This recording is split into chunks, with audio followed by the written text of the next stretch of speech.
wisdom to those of you enjoying your last years. We understand you have, at best, 4 more years left. Getting older shows old people, not unlike yourself, doing things exceptionally better than you. Drop us a line to be featured on the next episode, and do it quickly, sooner rather than later. Time is a precious thing, and so is tuning in to Getting Older. I'm Julian Assange, owner of Julian Assange's Sausage House, located at Flat 3B in the Embassy of Ecuador in London. If you can't get enough of hundreds of thousands of leaked emails about banal topics of insignificance, at least fill up on me sausage. And for dessert, enjoy a conspiracy in 3 delicious flavors. Crooked Clinton coconut, don't deport me bro mango, and Hacker's surprise. No surprise here. It's criminally good. Haha. Julian Assange's Sausage House in the Embassy of Ecuador in London. Help pay for me cost of living. Free sausage to Swedes. Every year, people spend thousands of dollars on pedigreed show-quality dogs. Fancy, right? Now look at your own dog. I'll wait. Feeling like the dollar value of your beloved pooch might be a little lacking? Hi, I'm Charlie Sousa. With my patented formula for canine restoration, my team and I flipped over 800 dogs last year alone. And this year, we hope to double, triple, or even quadruple the value of your domesticated best friend. Paid $100 for your chihuahua at a rescue shelter? We'll take that little shaky son of a bitch and duct tape a spoiler to his hiney, increasing downforce and road traction. Bingo, bango, bongo. That mutt is easily worth his weight in pewter commemorative figurines. It's as easy as that. Has Rex's eyesight started to fail in his twilight years? My system will teach you to prop him up in front of a piano while wearing sunglasses as we pipe in the music of a beloved king of blind piano, Ray Charles. Rex's net worth has just increased by 11%. It's just that easy. Flip That Dog LLC is the only solution you'll need for all your dog estimates, restoration, and reappraisals. Hire us today or buy my new book, Life's a Bitch, and Now I'm Rich, by Charles Sousa. Call now. Don't spend money on your pooch. Make it. Flip that dog. Woo! After I got food poisoning from hamburger paste and McFrugals, attorney Crab Newberg was able to recover $6,900 for me. Thanks, Mr. Newberg. You're welcome, Cinnamon. I was honored to recover $6,900 for Cinnamon after her severe food poisoning, and I'd be willing to help you too. I've graduated from an accredited law school and passed an intensive examination in the state of Florida. If you've been given a raw deal from food paste, simply go to askthecrab.com. With Crab Newberg, you've got a case. Ginkgo Biloba, from the people who brought you Energy Brot. Comes a taste you'll never forget.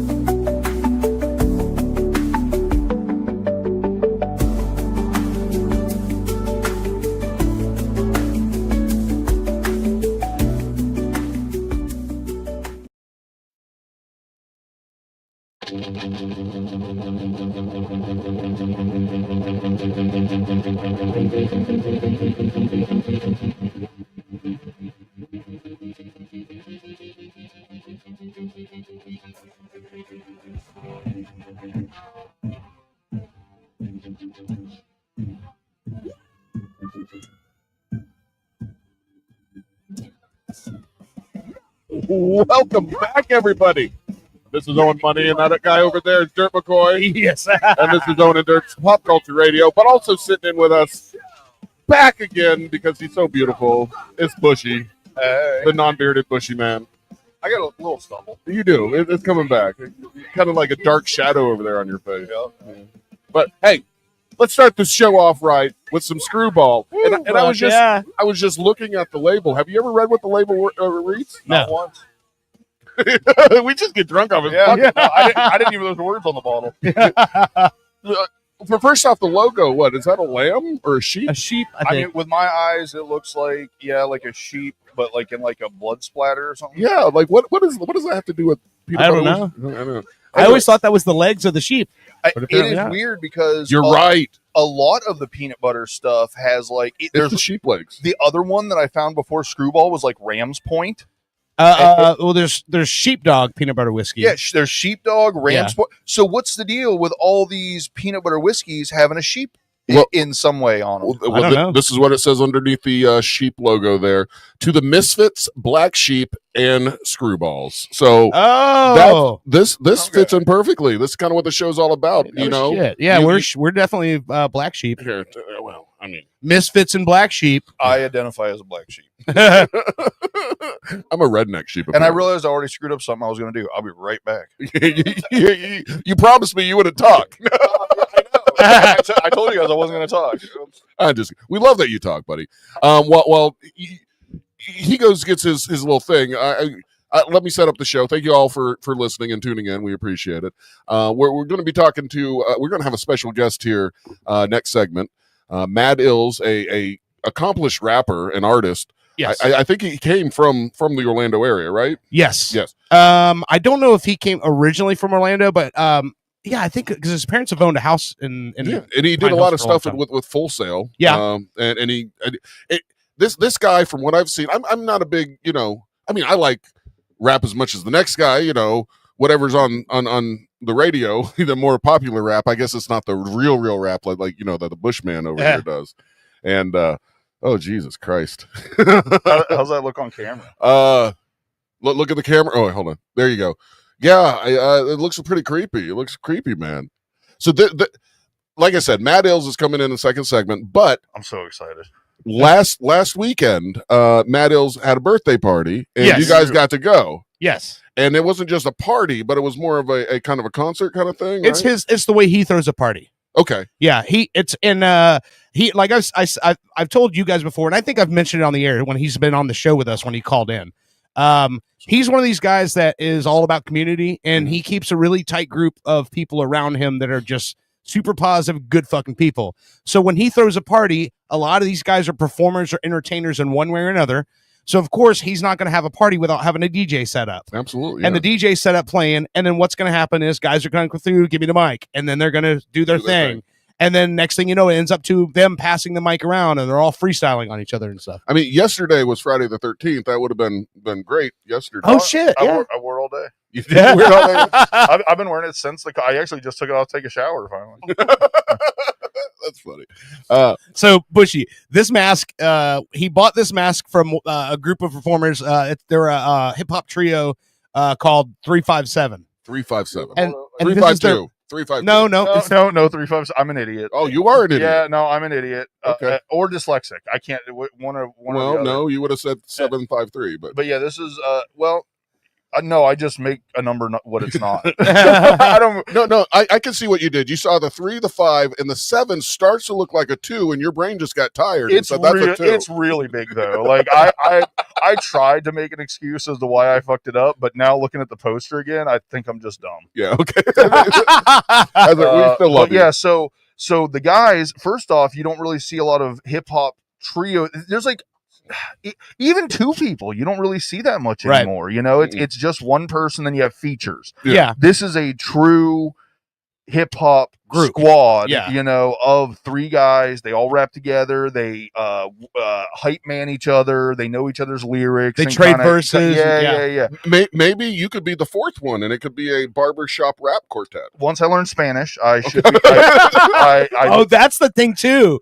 They were bilingual, so it's like the one guy who was the white dude. He raps exclusively in English, but then the other 2 guys, they will go back and forth. Like they'll rap in English and then go straight into Spanish, and they do it so seamlessly that I don't know what they're saying, but it's fucking hot as shit. Well, and it's great. And as I said that night, it's really funny. Even being as big of a fan of rap and hip hop as I am, I've always said that Spanish, the language, just lends itself better to rapping than English does.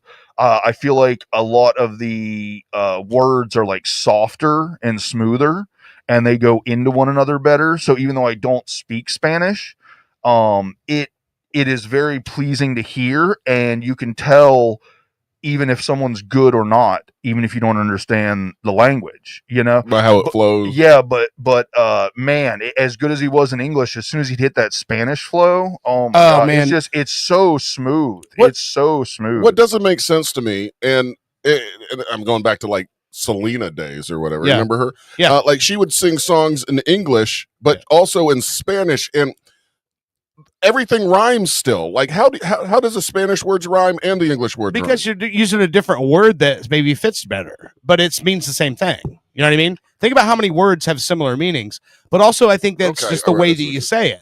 But the thing that I think is great about Spanish is that the way that the Spanish language is, where it's you listen to people talk in Spanish, and to me, anyone speaking in Spanish sounds like they're rapping to a really fucked up trap beat. It is really Just in fast. regular conversation.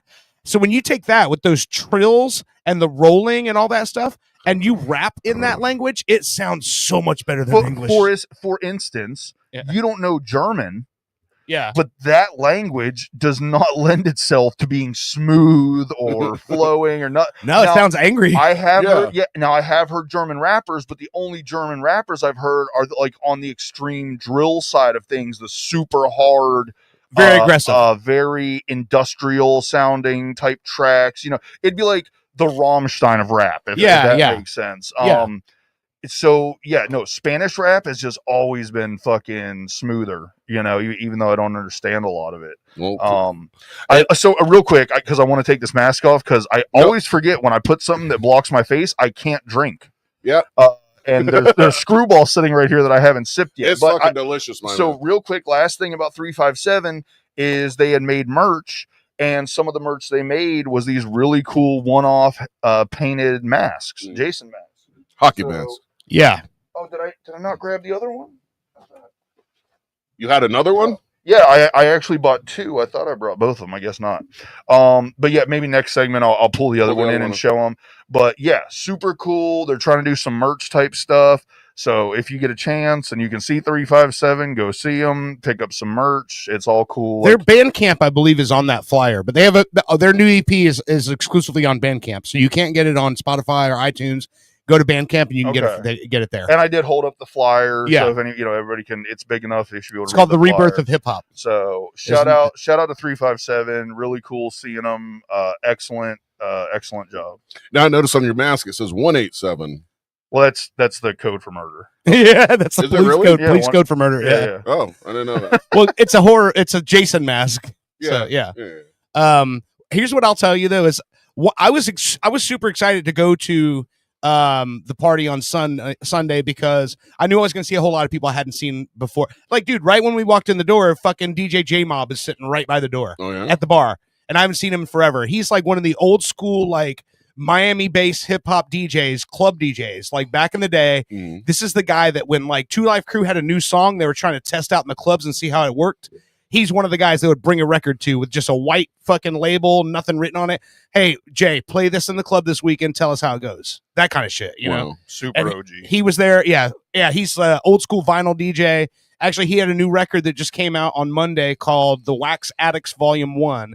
And what he did was he mixed 10 tracks using vinyl and got guest MCs to drop verses on his tracks. Oh, So wow. yeah, and it's old school. Like he's mixing his tracks old school, not using the computers.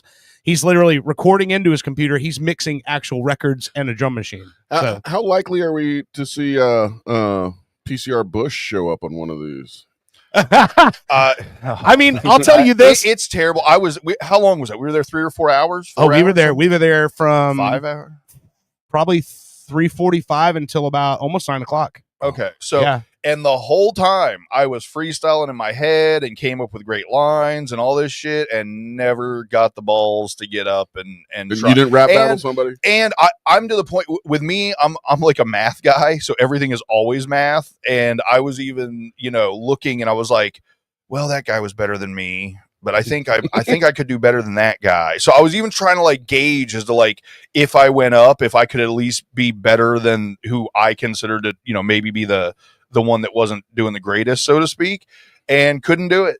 And to me, that makes everybody better than me because I don't even have the balls to get up there and Here- fucking do it. Okay, so I was going to bring this up, but my favorite part of the whole night, was Nino Blue talking to you Yeah. after the freestyle when everyone was freestyling. So Nino Blue started sneaking out of the house when he was 12 and 13 years old to go to Mad Ill's ciphers and just freestyle. And he didn't know how to do it. He was just like, but he just liked the community and liked being there.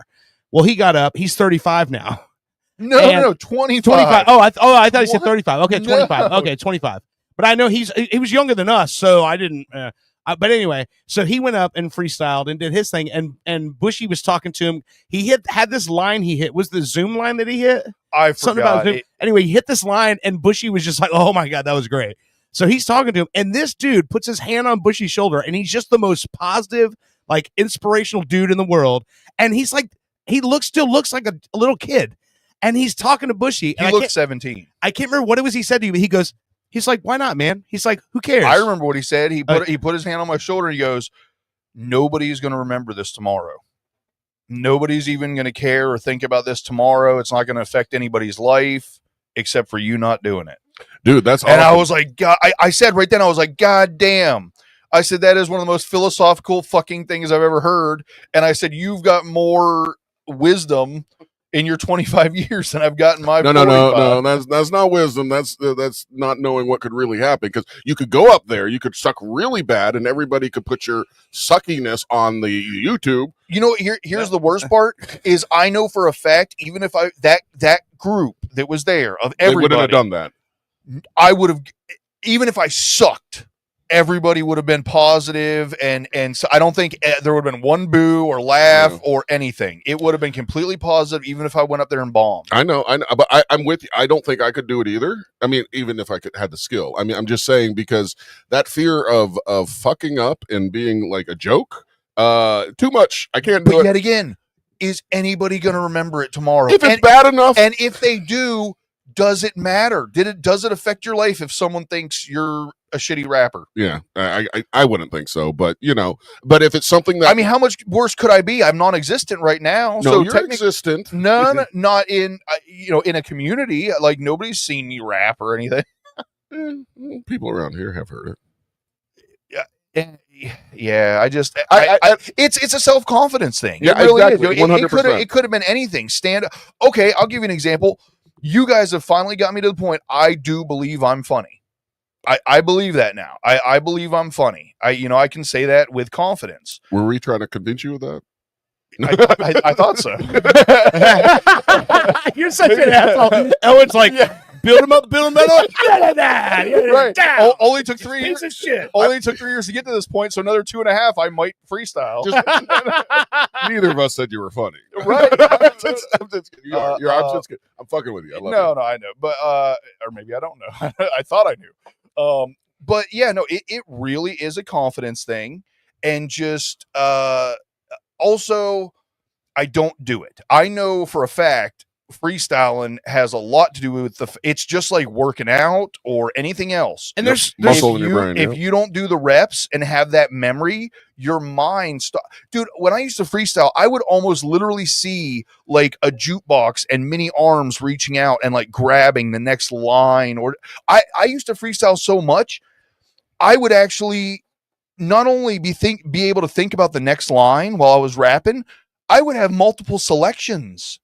Like, I could go this line, or this line while I was in the middle of saying something. Yeah. So I know, because I had that ability at one point, that I do not have that short-term memory Recall ability Yeah. at this point. And I probably need to just start freestyling. Work out that muscle. Part of the biggest problem is any of the freestyling I've done in the last like 5 to 10 years is all in my head while I'm driving. Mhm. And knowing from the little bit of stuff I've done with Dirt, actually trying to make a song, a lot of times what sounds good in your head is not the way your voice will actually sound to you when you're trying to do it back. Right. And I need to start freestyling out loud, because it is a completely different thing when you are not able to hit the sound or the timing or whatever that you're doing in your head. Yeah.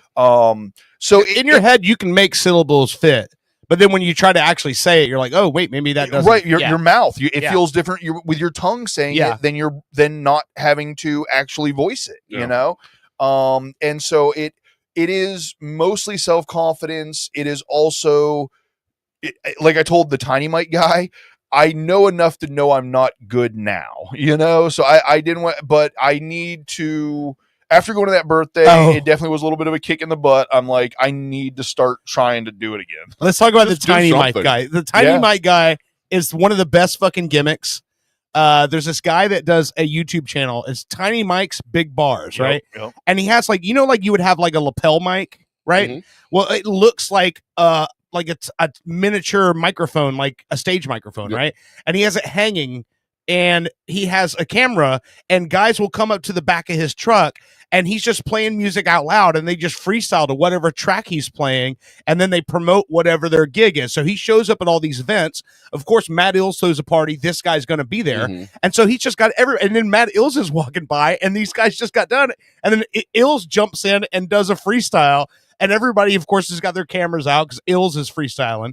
And then he just starts shouting out people. And like when he does that stuff, you can tell like he's been doing it for so long. He doesn't care. Like if he says something stupid, he's just like, he moves right through it. And that's the freedom that he has because he's been doing it as long as he has.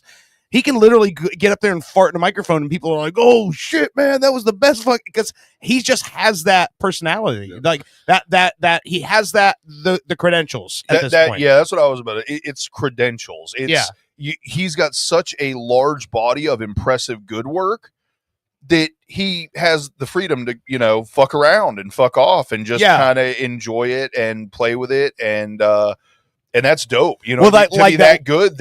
And the funny thing is, it was almost more endearing or impressive to see him be so free that it was just about having some fun. You know what I mean? Right. Like he wasn't there trying to impress anybody. It was, let me talk some funny shit for my friends while I'm, up here freestyling. Yeah. He went into all this stuff about Stranger Things and shit. It was Oh great. yeah, and then It was great. Bushy was wearing that mask sitting up front, and he goes, what's going on? Why is Bushy dressed like Kane? Yeah. And then at some point he turns and points to me, and he goes, "Oh shit, is that Stone Cold Steve Austin?" He's like, "Nah, that's Stone Cold Eats Often." That's one thing I noticed in those rap battles is there's a lot of insulting going on. Oh yeah, Well, of course. that's where it started Yeah. from, pretty much. But You ever seen 8 Mile? yeah. I just one of the videos I was watching, Matt Ills was rapping against some guy he had large eyebrows, and he mentioned his caterpillars on his face and stuff like that. And then as soon as the battle's over, they're hugging each other. It's like, you just insulted me. It's like professional fighting. Yeah. That part, I just don't. I can't insult you. I can't. I hit would you. assume, I will say this, I would assume that the Caterpillar Eyes guy actually came back with some good lines too. And that would be why he got the respect, was you can lose and still do good. Yeah.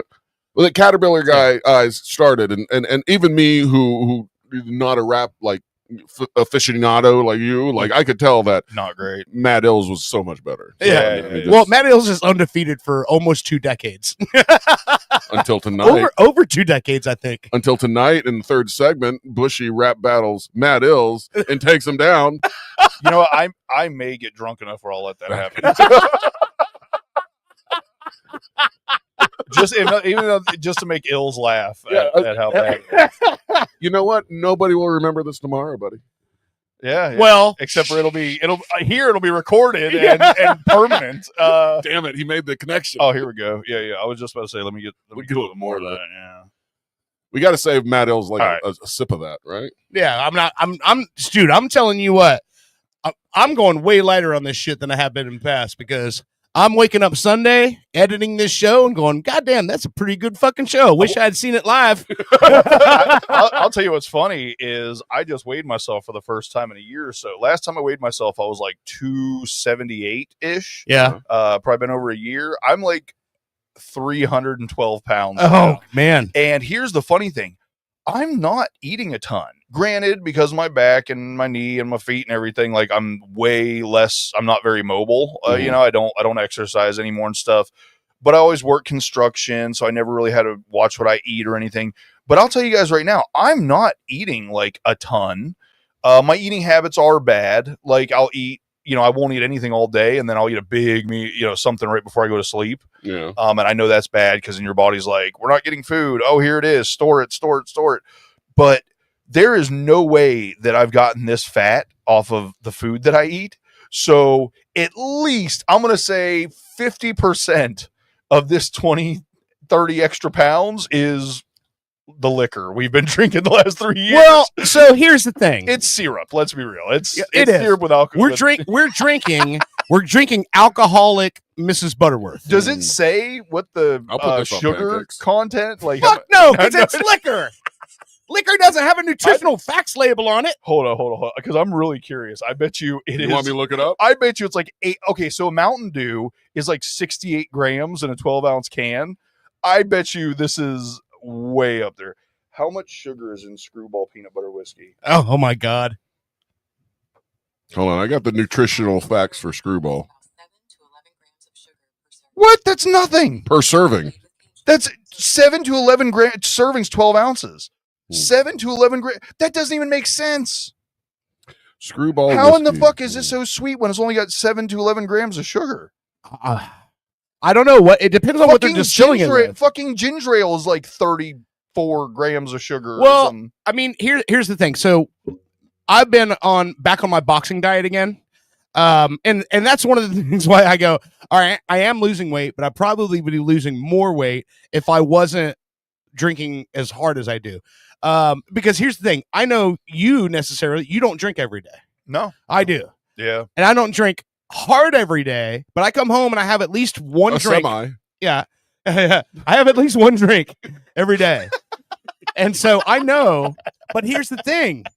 On a Saturday night when we do this show together, this is my Christmas every week when I get to hang out with you guys and we just shoot the shit and we say dumb stuff. We make each other laugh.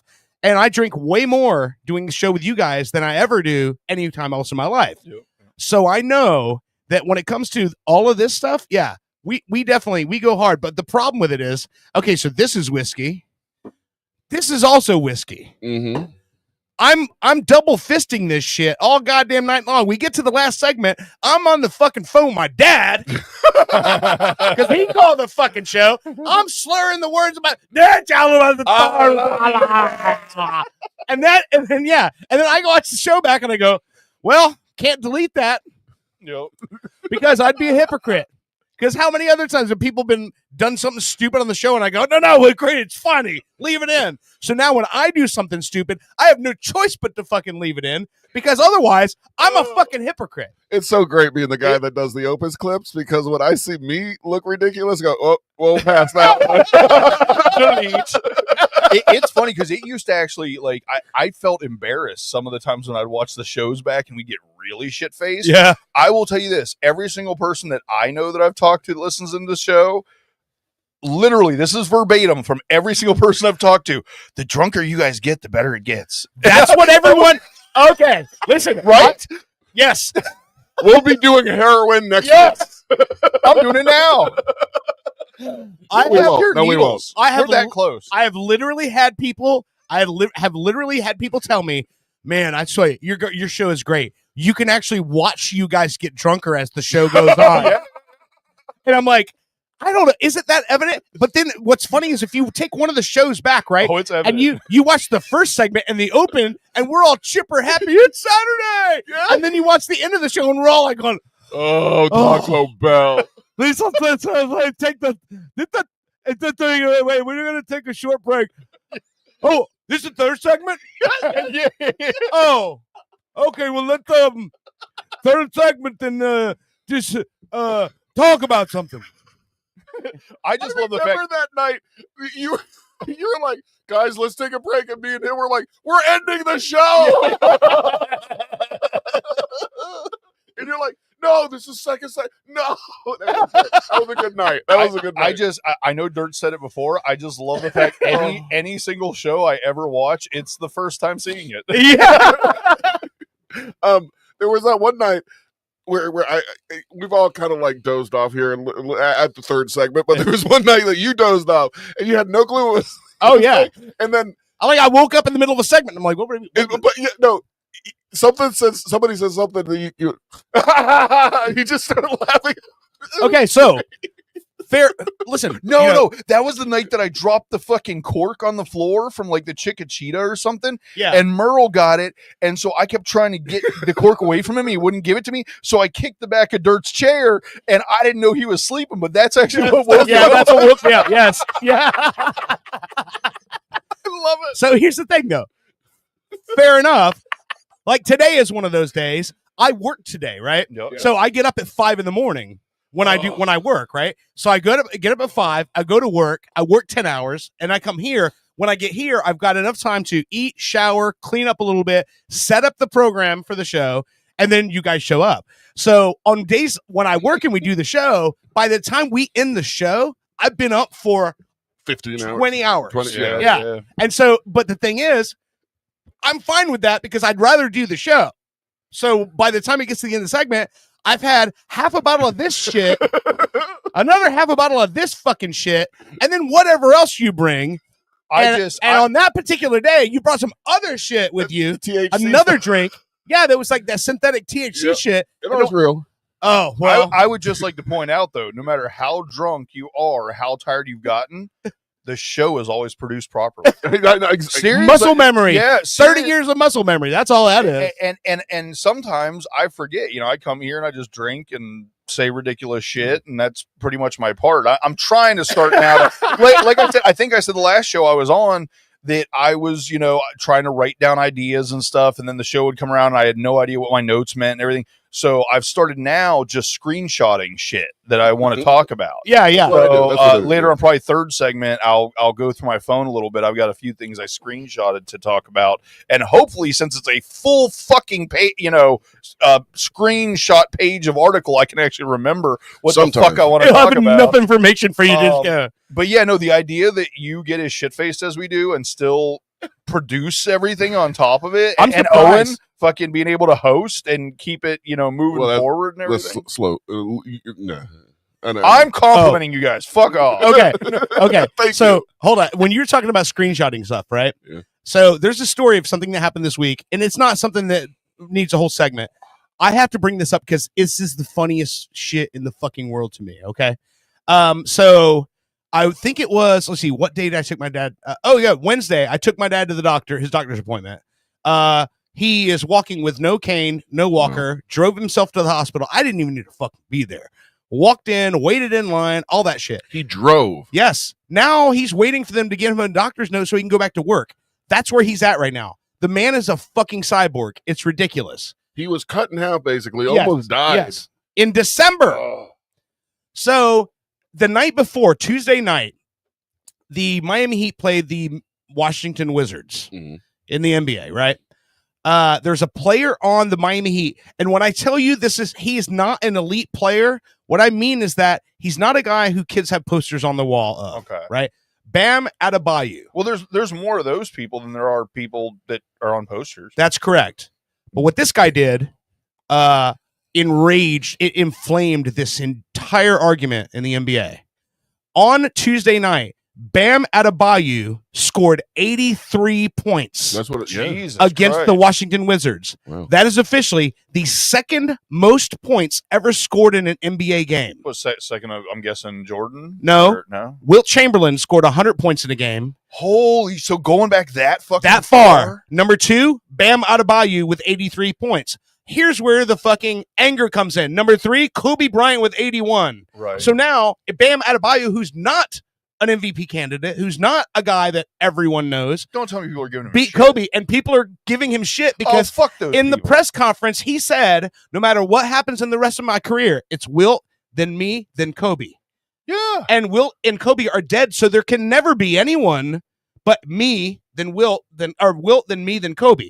So the Onion, as we know, the Onion is the best fucking thing ever. Best parody news. Yes, of the all best time. parody news site. I'm going to read you the headline from the Onion. Oh shit! I've shared this to so many people, and it made me laugh so fucking hard. There's Bam Adebayo right there, right? You know when he was The born? headline says, Lakers fans furious as Bam Adebayo dies in an even worse helicopter crash. Hell no. No, but fuck anyone that's giving that guy shit. I know. That's the way I feel. Man, He literally went out there, and here's what, who's I don't know that you know who's for. I mean, I'm assuming Jordan and here's the thing. Who's I the don't- other guy that's been huge for LeBron. LeBron. I don't know, but to be honest with you, can you look it up, Owen? See who this? I don't think Jordan ever got it. I think Jordan may have scored. He scored 63 in a playoff game. Well, he was against- also known as a really team player. He though, was right? a team Like, player, passed. but he was also a guy who like averaged 37 points a game. So he was a pretty static scoring, over his career. Okay. But the all-time leading scorer in NBA history is LeBron James. He passed Kareem Abdul-Jabbar even. But that's also But because he's been in it yes. right? Because Yeah. okay, so LeBron's been playing for what, 15? This is his 22nd season. That's fucking insane. He started when he was 18. So Man. yeah, Who'd they say number one was? Wilt Chamberlain. According to this website, Wilt Chamberlain. Oh yeah, 100 points in a game. All right, Yeah. never mind. That's But then I guess in another game, Wilt Chamberlain has the first spot and the fourth spot. Oh wow. Oh, okay. Wilt Chamberlain got 78 points. Okay. 73 points and 72 points. So he owns like Does this list have Amadou Adebayo? Bam Adebayo? Yeah, him. 83 points. Okay, so Okay, go it's from got top to him. bottom. Read them down. Go down the top. So 100 points would be Wilt Chamberlain. Yeah. Then Bam got 83. Yeah. Kobe 81. Wilt again with 78, but then they also put his 73 and 72 points in there. Jesus Christ. So he has Now- four now- out of the top six. Now I will say this Yeah. though.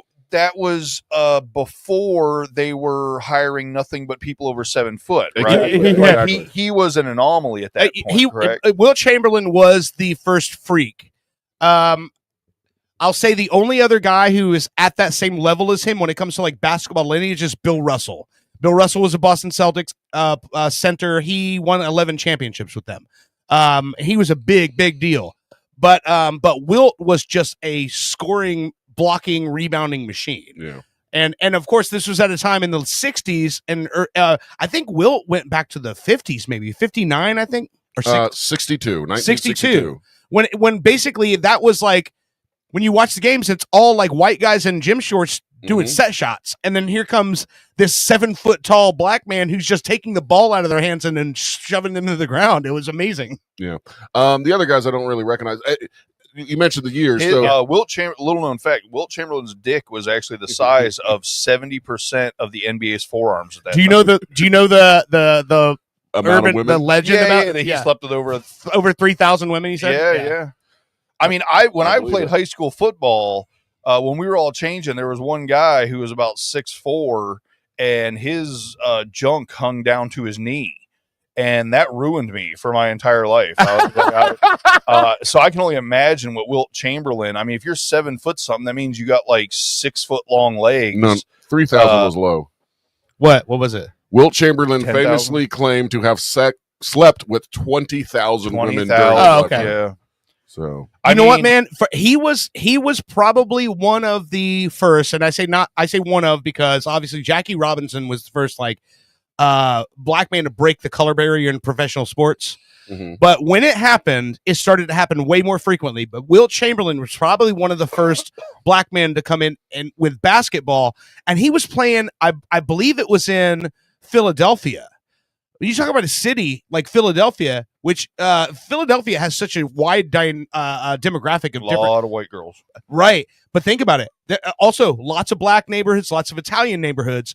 If you're a famous black guy playing basketball in Philadelphia in the 60s, man, you had the run of that fucking town, you know? Yeah.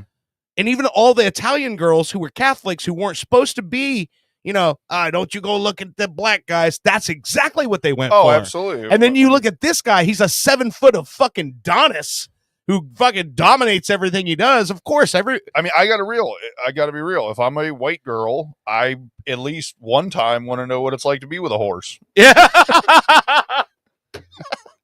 Wait, you said you didn't recognize any of the names. What are the names Okay, after him? Let me go back to that. I'm sorry, I got off on a tangent here. You mentioned some things. Oh, it's just like they're talking. I'm going to look something He's up. like, so let me I'm look up. Let me look up entertain some- myself. Let me see if we can find a picture of his dick. No. I was 20,000 women. I was trying to think of like ChatGPT, show me Wilt Chamberlain's dick. I wanted Show to, me every girl Wilt Chamberlain slept with. I wanted to see roughly how big that was, like how many like how 20,000 people could that fit on a cruise ship? So basically, that's the average attendance of an Orlando Magic game. So basically, 25,000 is the average attendance. So basically, damn, that's a lot like of people. going into the Amway Center and fucking every single seat.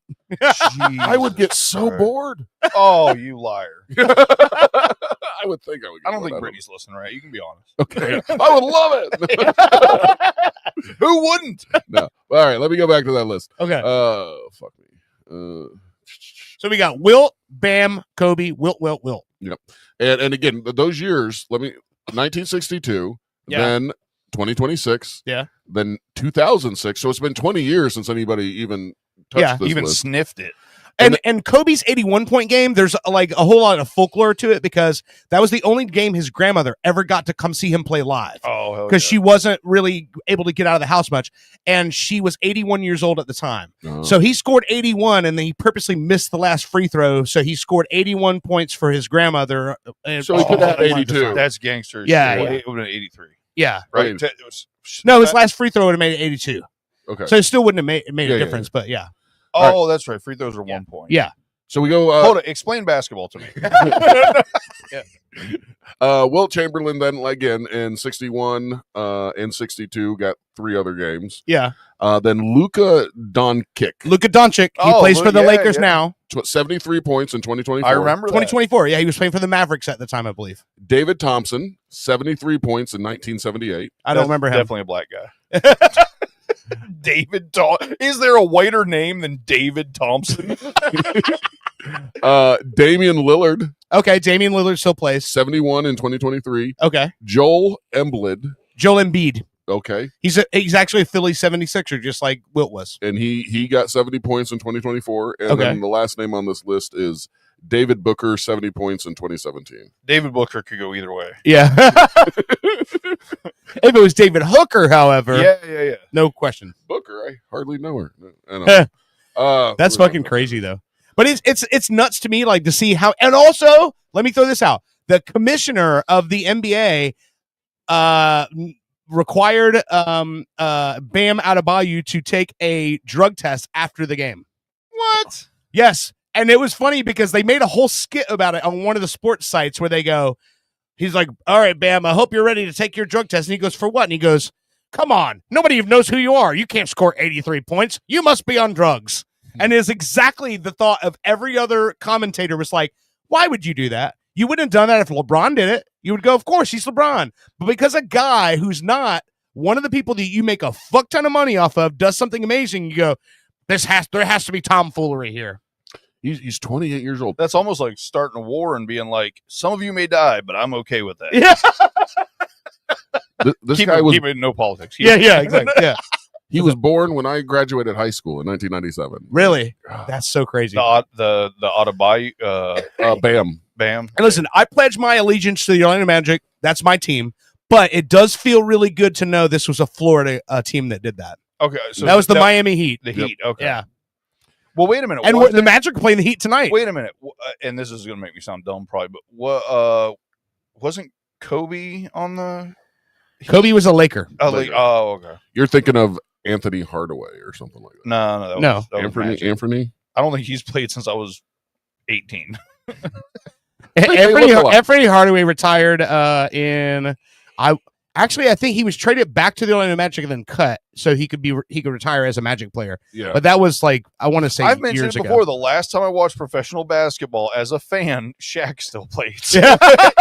It's been a little bit. Yeah. Shaq retired in 2010 or 2011. His last season was with the Celtics.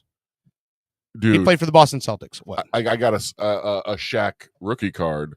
Oh yeah. Do you know how much those are worth now? I have no idea. I hope a lot because I got 2 or 3 of them at the house. Well, will you recognize their? I had the No. upper deck Shaq rookie. I got suckered in last night on one of these like apps that says download this now for a 7-day trial. It's one of those things where you take a picture of your sports card and it'll tell you what the price is. Is it working pretty well? Because I really need to utilize something like that. All right. Well, here's one. Do you have that card? I'm going to be real. Yes, I do have that card. I think I've seen that. That one right there. Yeah, it was worth like $35. It is worth a grand total of $8.33. Okay. And I'm assuming there's a big range in that as to like the quality. Does it give you the range? It is uncommon. Yeah, it does give you a range. This price is for a near mint. Near mint. Okay. But So the this- one I got is probably worth like 45 cents. maybe if that. I think it's in plastic, like the solid hard plastic. Okay. Yeah, so was this one until I saw how much it was worth, and then I Okay. put one of the other You cards. gave it in to there. Jackson. You're like, fuck it, here. Put this in your bike spokes. Learn kid. how to play basketball, so I don't have to work after the next couple of years. But here's this other one that I have of Shaquille O'Neal, his other rookie card. Okay, That one, yeah. that one. Yeah. Recognize that one? Yes. This one, it says, is worth $98. Okay. Hey. This is the one that I had loose, and I had the $8 one in the hard Oh. plastic. I switched them around. Okay. But here's the thing. I mean, these numbers sound great and all. Do you have to pay like a monthly subscription for that or something? You or- will after the 7-day trial, but I've already canceled it. Okay. Because here's the deal. Like this one doesn't even actually show the number on here of the card, but it'll say like Shaquille O'Neal number 442. It reads the card and it tells you what card batch number and all Should that. be Yeah. should yes. Right. However, let me try picking one. Like okay, here this. I'll just say it doesn't get the numbers right sometimes. Like here's this John Gruden one that I had signed. I know it's like $100 card. Yeah. It thinks it's number 199. Well, it is 199, but it only says it's $1.50. You know, I mean, Yeah. But you know that one's worth more. I know it's worth like $100. I mean, it's John fucking Gruden. Right. Okay. So I'm trying to get drunk enough to freestyle when Ills is here. So let me see that screwball again. And like there's just certain cards which I know like are like something, but this shows Is that up the photo. Mike Evans one with the glove in it? No, I'll show you. Because I knew something. you got that one too. Yep. And by the way, Mike, you see Mike Evans signed with the fucking 49ers. Yeah, I saw something like that. Yeah, well, who cares? He's getting old anyway. He's $10 for that card, which I don't know if it's correct. See, Yeah. but then I scan like let me see, like Derek Brooks autograph card. I think I told you guys. $175. I had a Yeah. buddy that was given his like his wife's grandfather's collection or something like that, and then he's had it for a long time. I think he said there's like 15,000 cards, so he brought me like 5,000. Wow. And I need to get an app like this, Well- and actually, because here's the thing, even if it's an average of $5 a card, Right. Yeah. that's $2,500. You Right. know what I mean? They're just by sheer volume. And I just from when I know about sports cards, because what I have in this house right now is just stuff that I've brought over at my parents' house, and some of the stuff I can't even get to because the way my mom has rearranged and packed shit away. I've got crates of like cards over there, and you're going to go through 100 cards. 98 of them are, or I'd say 85 of them are going to be common cards that are worth a couple pennies. Yeah. But those 15 are going to be the ones that are worth a couple dollars or more. So you're going to go through a lot of garbage to get to the ones that are worth like 10, 15, $20. So it's adding up pennies to get to that number. But yeah. I mean, if you got 5,000 cards, you've got a pretty decent, you're going to have some There's money. going to there. be money. There's there. going to be some money. I there. will say this: if anybody wants to buy 5,000 cards, I will sell it for $5,000. Good luck. No, like here's the one. Here's one I found with the issue. Like this one says Mike Allstott, number 3, fullback. It is that card, but it is not the number 3 card. It is 40-RB is the number of the card. And this is like a relic card with a piece of a jersey in it, but it comes up as a reference price of $350, like it's the common card. It's not the Yeah. common. So it Okay. it doesn't know everything all the time. Sure. But there's this one card right here I wanted to bring up, and it's kind of cool. It does give you these little symbols like autograph and like numbered and memorial. But this one, I scanned it and it shows up rare, but it doesn't give me a market price. And I was like, oh, what is this? This is a card right here, Doug Martin. Yeah. Signed with a piece of a jersey. Yeah. I'm like, why the fuck isn't this coming up? And the only thing I can think of is I didn't realize, but the poor man died back in October. Oh, he was. Is he the one they found dead in his house or something like that? Kind of. This poor guy apparently he's had a lot of mental issues. Right. And I do remember this story now that you say that. What do you play? What position? Fullback. He was a fullback. Running back or what? He's that battering ram that goes right through everything. Yeah. And I have his McFarlane figure, stuff like that, and I have his cards and stuff. You think that somebody that has a goddamn McFarlane figure and that was played like 6 years in the NFL and did great things, but kind of have it all to fucking together. But apparently he struggled with mental illness, and in October, a bunch of stress was piling in on him, and in the middle of the night, he left his house because I guess his family was calling people to come get him to help him. Baker Act him. Yeah, and he went a couple doors down, broke into somebody's house. The police, entered the place, took him into custody, and something happened. He died in police custody. Whether That's the one Well, where there's a 90% chance if you get taken into police custody, you're going to die. Yeah. Well, I think the question that in that story was, and I never heard an answer of what they found. They thought maybe he was on something and he went into cardiac arrest, but they don't know what it was. But something happened when they took him into custody that he basically was non-responsive. Well, I'm not going to play the video. They just released the video, and I'm pretty sure I know what happened to make him unresponsive. There's nothing but backs of policemen. That's all you can basically see. Oh, okay. So I will tell you this: if we ever get like famous and we start making money, I definitely die from like police suicide and a drug induced. No, you don't. No. Oh yeah, I would have let that happen. I'm planning it already. No. And then you guys can cut up my Bushy shirt and put it in a card. The one you were shot in? Yeah. The one he was shot in. You know what's funny? And it's something I never in my life thought would ever happen. And it's a weird but very flattering thing, is every single person who's my friend that listens to this show is mega excited to get a Bushy shirt. And I never would have thought in my life I would experience people wanting to wear me. And it's just a very cool, positive, uplifting thing to have your friends message you and be like, hey, I want a shirt. You're gonna get me one of them. How much is one of them shirts? That's fucking awesome. Every single shirt that you've given me that I gave away so far, people thought, because if you remember right after we were I was like, Bushy shirts on sale now for $39.99. Every single person that I went to give that shirt to tries to give me $40. Do they really? Yes. Well, fuck. I was about to say I ain't ordering anymore, but maybe I will. Well, the problem is it's all people that know me, so I think the market has been tapped.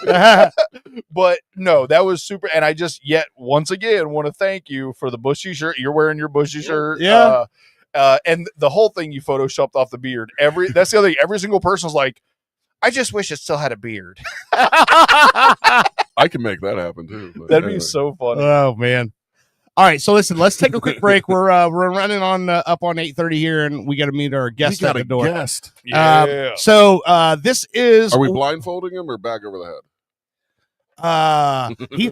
Once again, he is a Marine. He can do whatever the fuck he wants to do. Never mind. This is Walk the Dead by Derek Lynn Plastic. You're listening to Pop Culture Radio. We will be right back.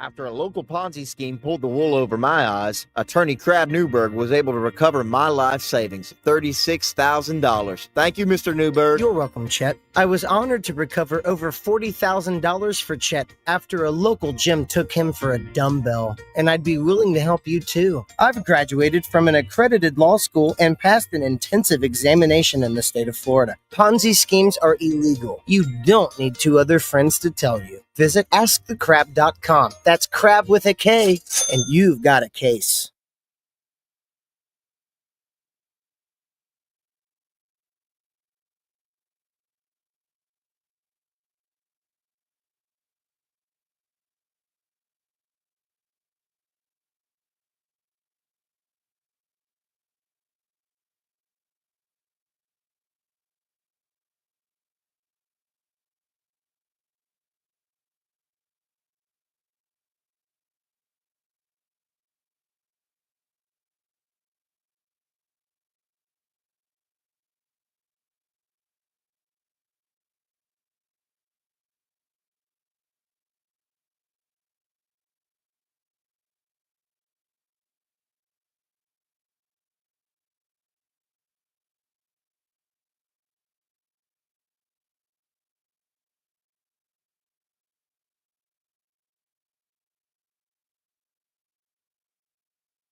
After spilling a hot beverage on my pants, Attorney Crab Newberg was able to recover $14,000 for me. Thank you, Mr. Newberg.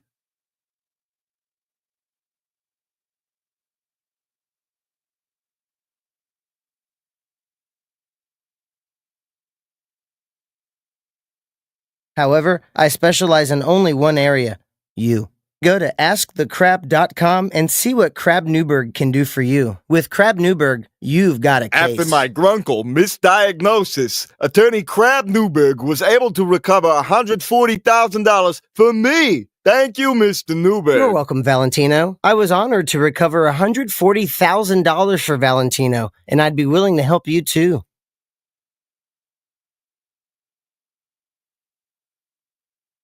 Grunkle is a very serious congenital condition. If you've been misdiagnosed, go to askthecrab.com.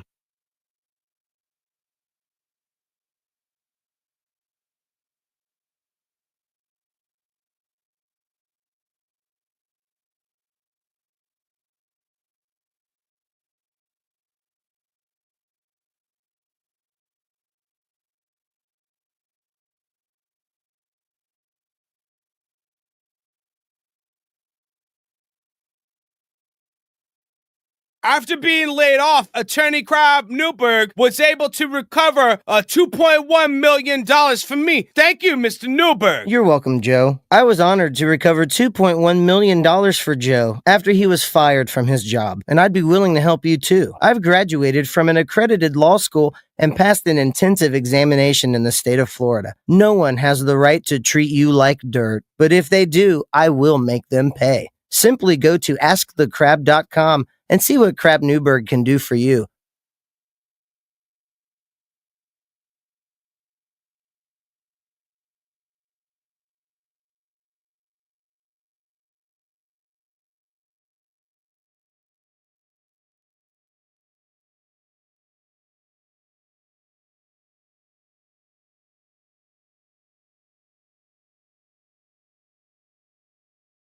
After my illiteracy prevented me from reading the slippery when wet sign, Attorney Crab Newberg was able to recover me $50,000. Thanks, Mr. Newberg. Baseball, apple pie, your grandmother's fried chicken. These are great institutions of the American dream. And let us not forget another icon of the greatest country on earth, a German-style Mexican imitation lager. Now that's America. Here at Badass Hangry Eagle Brewery, we've been bottling up freedom for over 6 years, and we encourage every American to embrace their God-given freedom with their lips. Want to work as a pedicab driver and play Pokemon Go all day while enjoying one of our Imperial Cuck Stouts? The Badass Hangry Eagle says, "You do you, brah brah." Literally, we trained one. It says that. America. Badass Hangry Eagle Brewery. America AF.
For centuries, humans have pondered their place in the cosmos, waiting for proof of alien life. Until now. Wow. Are you watching this? Incredible. Incredible.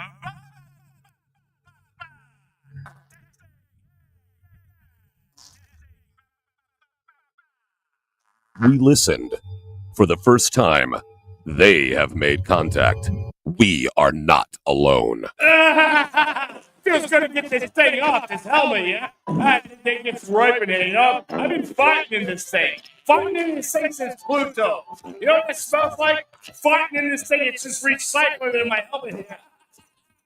You know what, dude? But were we ready? Now leaving the European Union, that makes 12. Oh, the humanity. Hey, come here, pull my finger. Come on, pull my finger. I'm cooking up some hot chili here. Come here, come on, pull my finger. I got a hot one in the tube. Come on, pull it. Hey, Mr. President. Can humanity survive? He can't be intelligent life. Had we built that damned wall. Tune in to Fartificial Intelligence, only on Orlando's Super TV 3. The Blackwell Building, Wednesday, 9:15 a.m. Why are you standing so close to the printer? The paper's so warm when it comes out. Oh, thank God. I thought I was the only one. Oh, this place is freezing all the time. I know, right? So I'm not the only one? Ladies, if you have time to be standing around, you certainly have time to be working. Don't you have anything you could be doing right now? Yeah, like maybe have a core temperature of more than 65 degrees. It's so cold. I can't type. I don't know. It seems fine to me. I just get back to work. That's all I want. I can't. Someone needs to take charge around here. Someone needs to light a fire in this bitch. Give me the papers, Alice. Wait, what? Men are always telling women what they can and can't do with their bodies. Now they have a stranglehold on the AC. Hold on. The thermostat is right over there. Literally, I can see it from here. It's 20 feet away. I have no control over that. Oh, right. It's always somebody else, never you, Harold. Smash the You guys realize this is a felony, My right? nipples could cut diamonds, Harold. Diamonds. Like, you're going to jail, or at least there's a hefty fine. Cold as hell. And I'm not going to take it anymore. Did you know male-controlled thermostats are the #1 leading cause of workplace violence? Don't be Harold. Always keep your thermostat set to 82 degrees. It's the only way to stay safe. Tonight on Orlando's Super TV 3, from the producers of Naked and Enlightened, we bring you the social experiment of the century, Pop Swap. Who's got the TV? Who's got the batteries for the remote? That is the remote for the Himalayan salt rock lamp. Salt rock? What the hell we is don't that? have a TV in No here. TV. Yes, we have a TV. I worked 30 years for. We have a Get TV. in tune with, the root chakra. I got my chakras. My doctor prescribes them. Rhonda, you're talking nonsense. Actually, I have an Earth name, and Your that what is name? Rabbit Fox. The what? Watch what happens when millennials meet their new grandpas. I'm so hungry. This sandwich bread tastes like fried bread. Grandpa, what are you doing? Put it down. That's not your food. That's my food. It's gluten-free. Yeah? Do you know what a gluten is? I know what gluten's are. I'm gluten-free. You damn right you're gluten-free, because me and all of my friends, we stopped the gluten. You didn't. Sure I did. No, you didn't. Mm-hmm. No, you didn't. Yeah? You did not. The glutens, they were coming out of the woodworks. They were Tommy. And Tommy was from Kansas City. So we called him KC. Right behind me was Tex. He was from Baltimore. So there we were. When Generation Y mingles with Generation What? All right, see you in a week, Pops. Huh? No, not you. How you doing, face? Hey, you get your mangy Boy. mitts off of my granddaughter. You're not my granddaughter. Don't you tell me what to do. Come on. It's damaging me emotionally. Who? The greatest generation in human history faces their greatest challenge. Pop Swap, only on Orlando's Super TV 3.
Ready?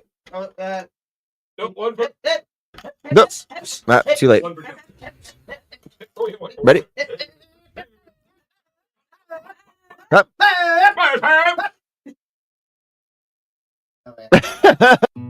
I often wonder what kind of a future we're going to leave behind for the children, you know? Howdy, Bell. You all right? This is John. He's been a Continental truck driver for over 35 years. They said, basically, you can't have the trees no more, can't chop them. There ain't none left, which I know is false. I pass them by every day driving.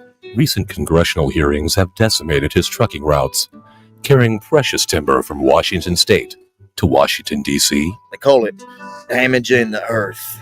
What about me? I need to feed my kids, and that's by driving a truck filled with lumber. The future concerns me right now if I have enough money to feed my kids, yeah? Environmental groups are petitioning against American jobs at an alarming rate, citing global climate change on so-called deforestation. Tell your state senator that American jobs are more important than trees. The planet can wait. John can't. This message paid for by Americans for Work. Yesterday's realities are today's fantasies. Hey, I'm Hetty Violet, caretaker of Astor Farms, Florida's newest and oldest rentable bed and breakfast. Astor Farms hasn't been updated nor upgraded since its construction in 1845. With no running water or power, you'll be able to live like your ancestors did, but on today's dime. If these testimonials don't sway you, nothing will. June 12th, 2014. My wits are failing me. I feel a constant hunger for the unattainable and a thirst that cannot be quenched. I feel a presence watching me in the darkness. A creature. A trapped soul. Somehow dodging the light of this flickering candle. By sunrise, I fear my life. Maybe an extreme danger. How about this fine how do you do? April 4th, 2016. The rations of hardtack are too damn stale. Cracked my front teeth in great pain. Salt pork for lunch tasted rotten. Too much salt. I told that woman not to heavy-hand the salt, but she did just to spite me. Oh God, is she trying to kill me? Live yesterday's life today at Astor Farms. We'll get the bedroll ready for you. Hey, I'm world-famous radio personality, Pinkman. You may remember me from your radio. I'm here to tell you about the newest app craze. It's called Pinky Man Go. Using the power of augmented reality, Pinky Man Go allows you to find real-life objects in the real world. Wow. I got loose changes. It was under the couch. Nice. You can trade that in for Pinky points, and then I can buy chips. Phone chargeroo. Oh my God. It was just there. You just unlocked a side quest. Now go find my phone. Okay. Guys, I just found car keys. Perfect. I'm late for work anyway. Everyone get out of my apartment. Douchebags. Pinky Man Go! Pinky Man Go! From the makers of Sicker.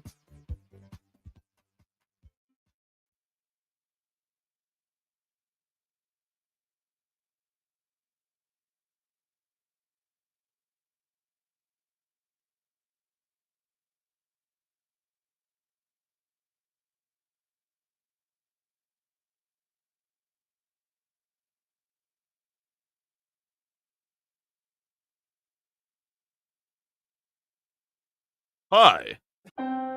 Imagine the opulence of Broadway captured via video.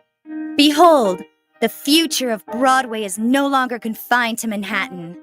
Introducing Super TV3's latest production, Hamilton the Musical. Yes, Hamilton the Musical will take you on a tanned journey through the eyes of arguably this generation's greatest actor, George Hamilton. Written in a sing-song fashion, George Hamilton speaks about his upbringing.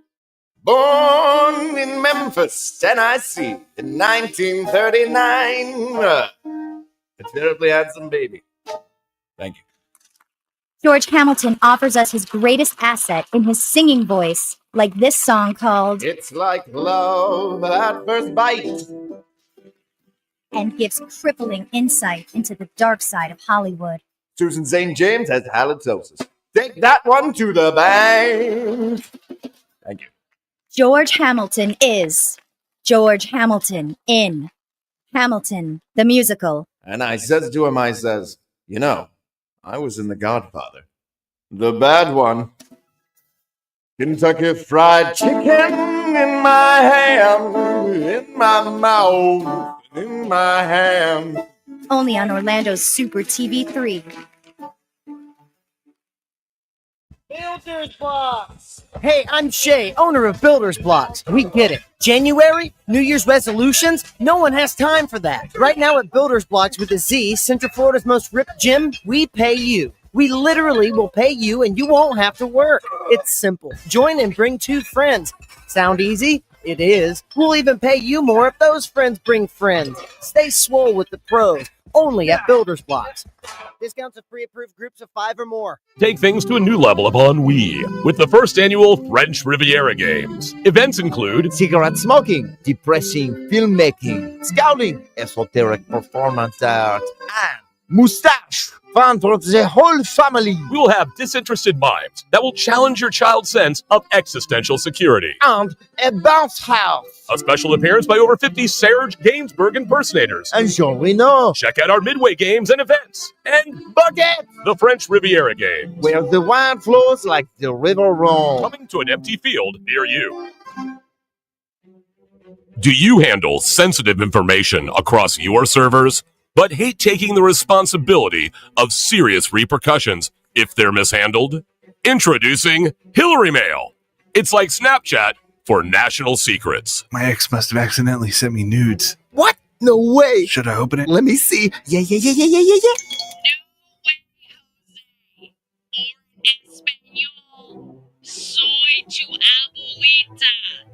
Nothing sticks on Hillary, and it shouldn't stick on you. I just emailed my boss and told him off. Aren't you worried you'll be fired? Nope, I mean, you're gonna be fired. I got Hillary mail. Mike emailed awfully late. If you stand with me, regardless of what you stand for. Hillary Mail, for when you just want to do whatever you want to do. Do you like pudding? I mean, really like pudding? Have we got the palace for you? Built on repurposed Native American lands, Pudding Palace boasts the most name brands and well-known traditional gelatins from every country on Earth. Our Yelp reviewers speak for themselves. What about you there in the sweatpants? My mom drops me off like twice a week. It's awesome. I'm 45. And what about you, little lady? I came here looking for love. I found pudding. Hey, buddy, what's your favorite part of the Pudding Palace? These guards talk about elegance. I felt like I was in an actual palace. All right, I see a bit of a line. Good. Okay, getting kind of busy here. Let's just go and see what's going on around the corner over here. And hey, sweetheart, what do you think of Pudding Palace? I never knew pudding could be so fancy. Well, there you go. As you can see, we got nothing but satisfied customers here at the Pudding Palace. And my check was for Nope, $65? nope. Focus on me. What sort of mother? Right. Establishment Oh, is this place? someone doesn't have our rewards card. Come on down to Pudding Palace. Pudding Palace, where pudding kings are born. Hurricane, but her won't on my watch. I'm pilot Anthony Migliardio, founder of the only socially funded company that destroys hurricanes. Each year, hurricanes obliterate lives, property, and taxpayers' money. But I can solve this problem. Herwon't stops any hurricane in any error-prone computer projection by detonating one simple, safe-tested nuclear bomb in the very center of the eye of the storm. Sound risky? After serving despite a dishonorable discharge, I've managed to sneak out with this bad boy. That's the sound of a 40-year-old floppy disk loaded with top-secret codes. Stop listening to phony pseudoscientists of climate change, and let's take back our planet. Only with Herwon't. Mr. Migliardio will need to confirm or deny the possession of top secret nuclear code. Herwon't. Patent pending, not endorsed by the Better Business Bureau. Mr. Migliardio pleads the fifth. I'm Sergeant Barkis Clayton. In the 2 decades of my professional career in Central Florida, nothing has twisted up my gut more than the cowards who've taken the baby swans from Lake Eola. The poor mother goose calls day and night for her babies, and now she's calling me. The so-called signet caper is nothing more than a depraved, hollow individual seeking out the most innocent life form to torment and terrorize. I vow to track these suspects down using force if I must. If you're the one who did this heinous crime, me and the crime ender's gonna find you. Only a jackass would do something that stupid. Or maybe you don't have a brain in that ugly head of yours. If that's the case, I can't help you. But I will find you.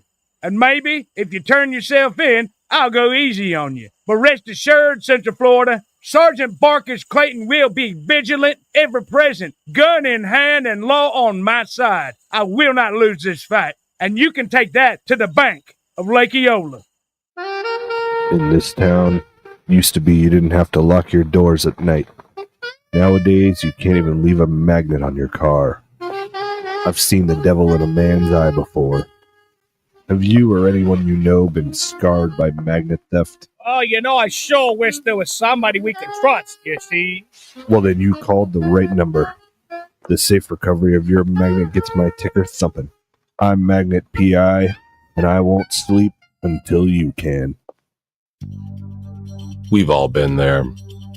You thought you had a great idea for a dispatch, but it just wasn't good. This is Cobra. Sure, it's hard to be original. What up, C-Lane? Sabrina, I love you, duh. Sean, you're a dick. You try writing a joke while you're using a weed whacker. Embrace the fellowship of the 95%ers support group.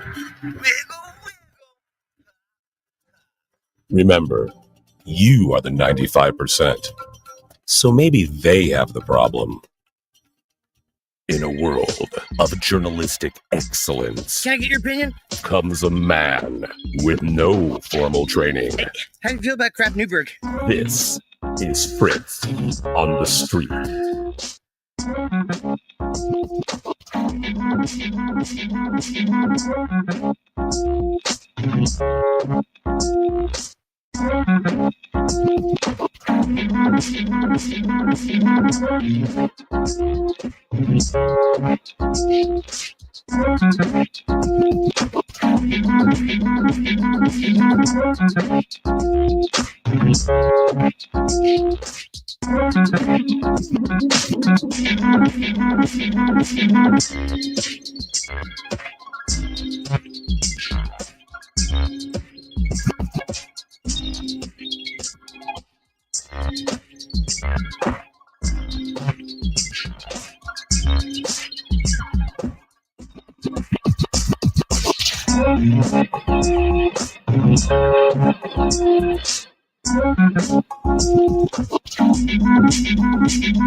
You've seen the phenomenon of making a murderer. Now it's time to go a bit deeper. Super TV3 now brings you Making a Shoplifter, the documentary tale of a man accused of an unspeakable crime. Hey, hon. I'm sad. Oh, yeah? No. Just try to think of the good times, huh? It's been 56 minutes. I still have to pee. Oh. Yeah, they let me go once. I've had a great pop since then. You know you're not allowed to have those sugar pops. No, WrestleMania's next week. Don't worry, okay? Your pops is taping it. Hulk is gonna make a comeback. He's just misunderstood. New witnesses. I saw him with the bag of the buggles. I knew exactly what he's doing. Drama unfurled. I've worked here for 16 years and we've never had bugles. The riveting drama. Have you guys seen my buddy what got the witch fingers? Been waiting for like 54 minutes. Evidence mishandled. Well, have you tested the evidence? We always test the evidence. Yes, but have you tested it for hot fries? We generally don't test for hot fries. I plead the fifth. Making a shoplifter. Only on Super TV 3. If you think having fun at the sports game is sitting on your hands, you need to call me, Jake Berman. Hi, I'm Jake Berman, and I've been getting under the skin of professional ball players the world over for decades. And now, I want to teach you how to heckle like the pros. Cheering on your home team away from home? Hey, do they just breed losers here? It's like this place is a toilet bowl. Or trying to impress a date? Stop. You're so bad. You're such a right now. loser. God, I don't know why they even pay you. Don't call. I'm Jake Berman, and the next time you go to the ballpark, you'll be that guy. Call 415-239-9-878-61515. Again, that's 415-239-9-878-61515. Jake Berman, 415-239-9-878-61515. I want you to be that guy. 415-239-9-878-61515. 10-pound 1-0. I'm Jake Berman. Want to open up a drive-through liquor store that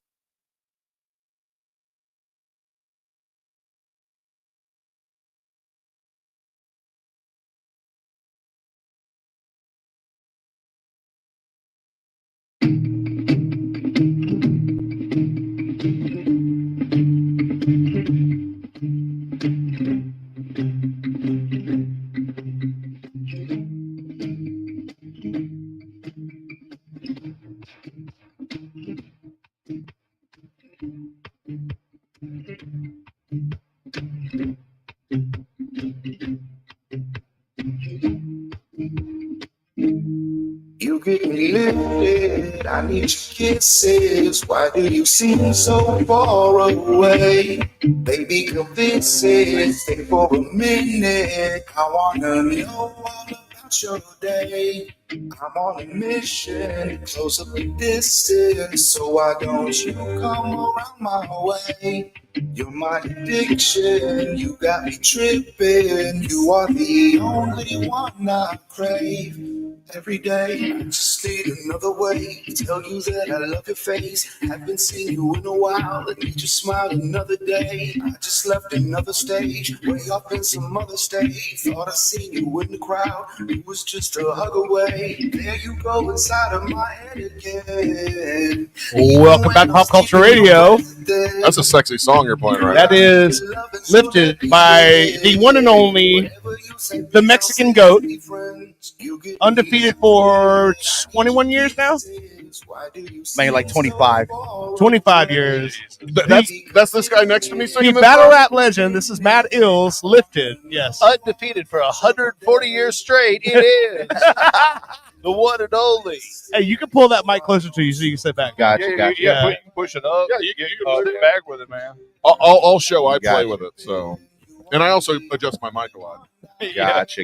It's funny, man, because like Ills is one of these guys that back when we were starting Post Records was running, like it was Post Records and Nonsense Records was a label in town that did hip hop stuff. Yep. And then there was Ills with Grind Time, and like we were all organizations that were basically started by artists that started their own groups, and then we all kind of like just shot off at the same time, and it was fucking crazy. It was like this whole scene in Orlando of like music was like it just blew up all at the same fucking time. It was nuts.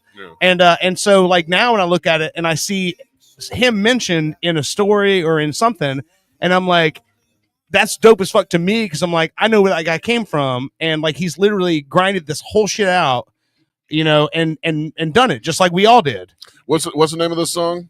This is Lifted. Lifted. All right. I'm just so you know, I'm on Spotify right now. Lifted, Matt Ills. Are you on here? Awesome. Yeah. Yeah. There we go. Fuck yeah. I didn't realize he was actually playing you right away, and I was like, "This is a goddamn good song." Well, I played his Halloween EP.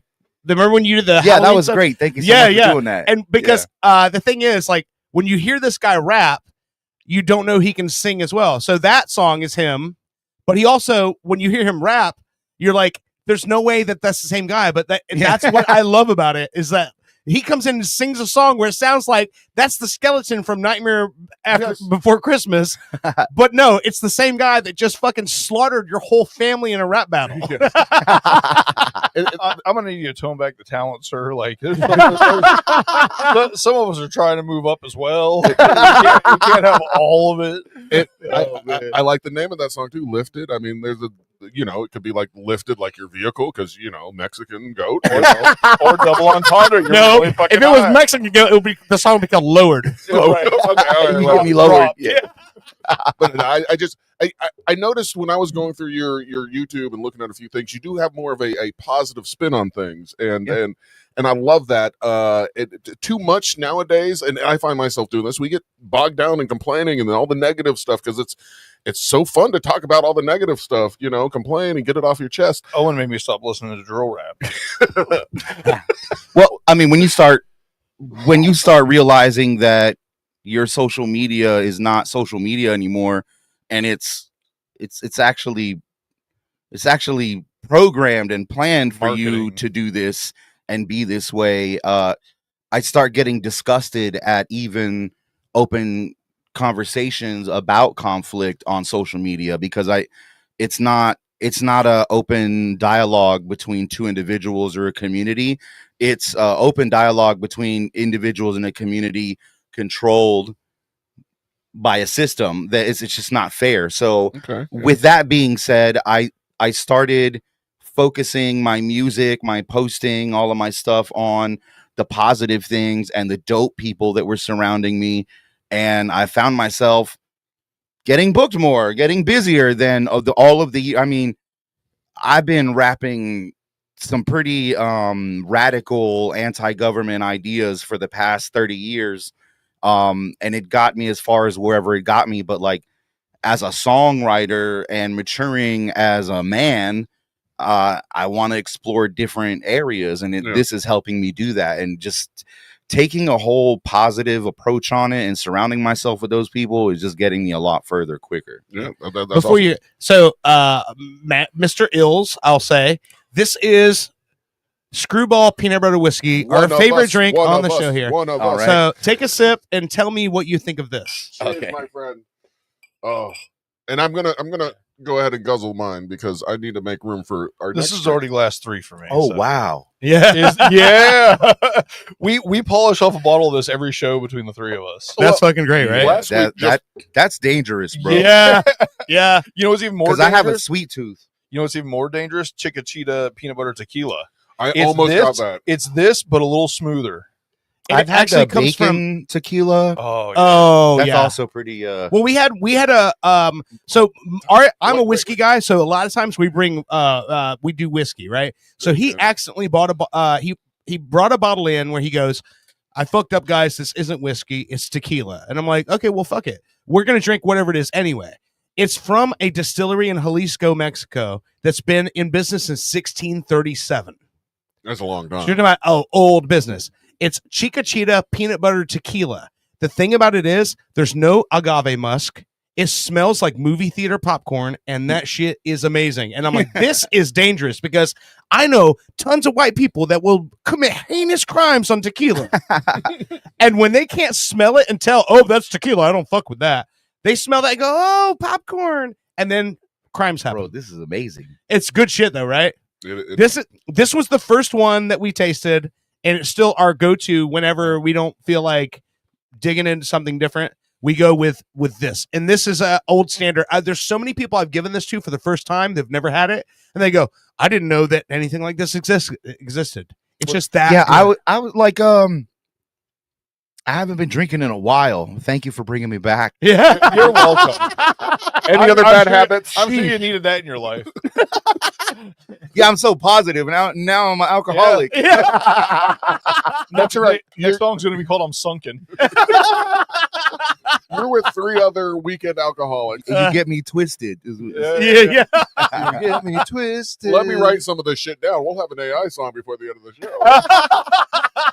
Owen is about a damn master of AI songwriting. Let me tell you. You know what? I was looking at your videos on YouTube, Mad. Can I? What did I call you? Should I call you Mad, or should I call you Ills? Whatever you want. I like Mad. I like the Mexican goat. That works as well. I got many names. Many names. Yeah.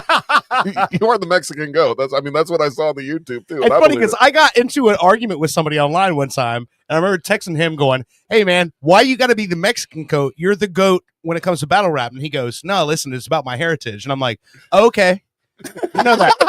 I thought they was fucking with you. It's heritage, not hate. No, but it is. Think about it. When you think about battle rap, you think about rap and hip hop in general. You don't immediately think Mexican. Now, I love one of my favorite, and a lot of people in hip hop go, I love Cypress Hill. That's one of my favorite bands of all time. Be Real, to me, I fucking love, and that guy is a Latino representation of hip hop from the 90s that I grew up with. But you don't see a whole lot of Latino representation in the lists when people are talking about greatest MCs of all time. But then when it talks about when you go to battle rap, like it's you. Mm-hmm. So that's what I think that's great that you. All right, thanks for coming on the show. I'm done. I think it's great that you're the guy. Yeah, it That's is it. Because these guys were telling me about Matt Ills, and I think we talked to you on the phone before. Yeah. And all this stuff, and I had a picture in my mind, I guess, of who I was going to meet, and then I went on your YouTube, and I see this picture, you and a sombrero, and I go, "This is a rapper." And then I start, "Oh my god, you are a fucking amazing rapper." What's funny is he sent that picture, and he's like, "Is this Matt Ills?" And if I hadn't seen you do all your freestyles the other day at your birthday, and you referenced being Mexican several times, and you're up and being Mexican, I would have thought that was racist. That he was, is this Matt Ills? He's got a sombrero. That's hilarious. No, as far as the whole Mexican goat thing is concerned, and being a rapper or a battle rapper, like there isn't anybody else who started a battle league or a global movement. There are people who started right after, we came out, and kudos to them, but there aren't any other artists out there that started that and maintained the music career that I did and maintain, the performance schedule that I have. So for that's why I call myself the Mexican goat, because there are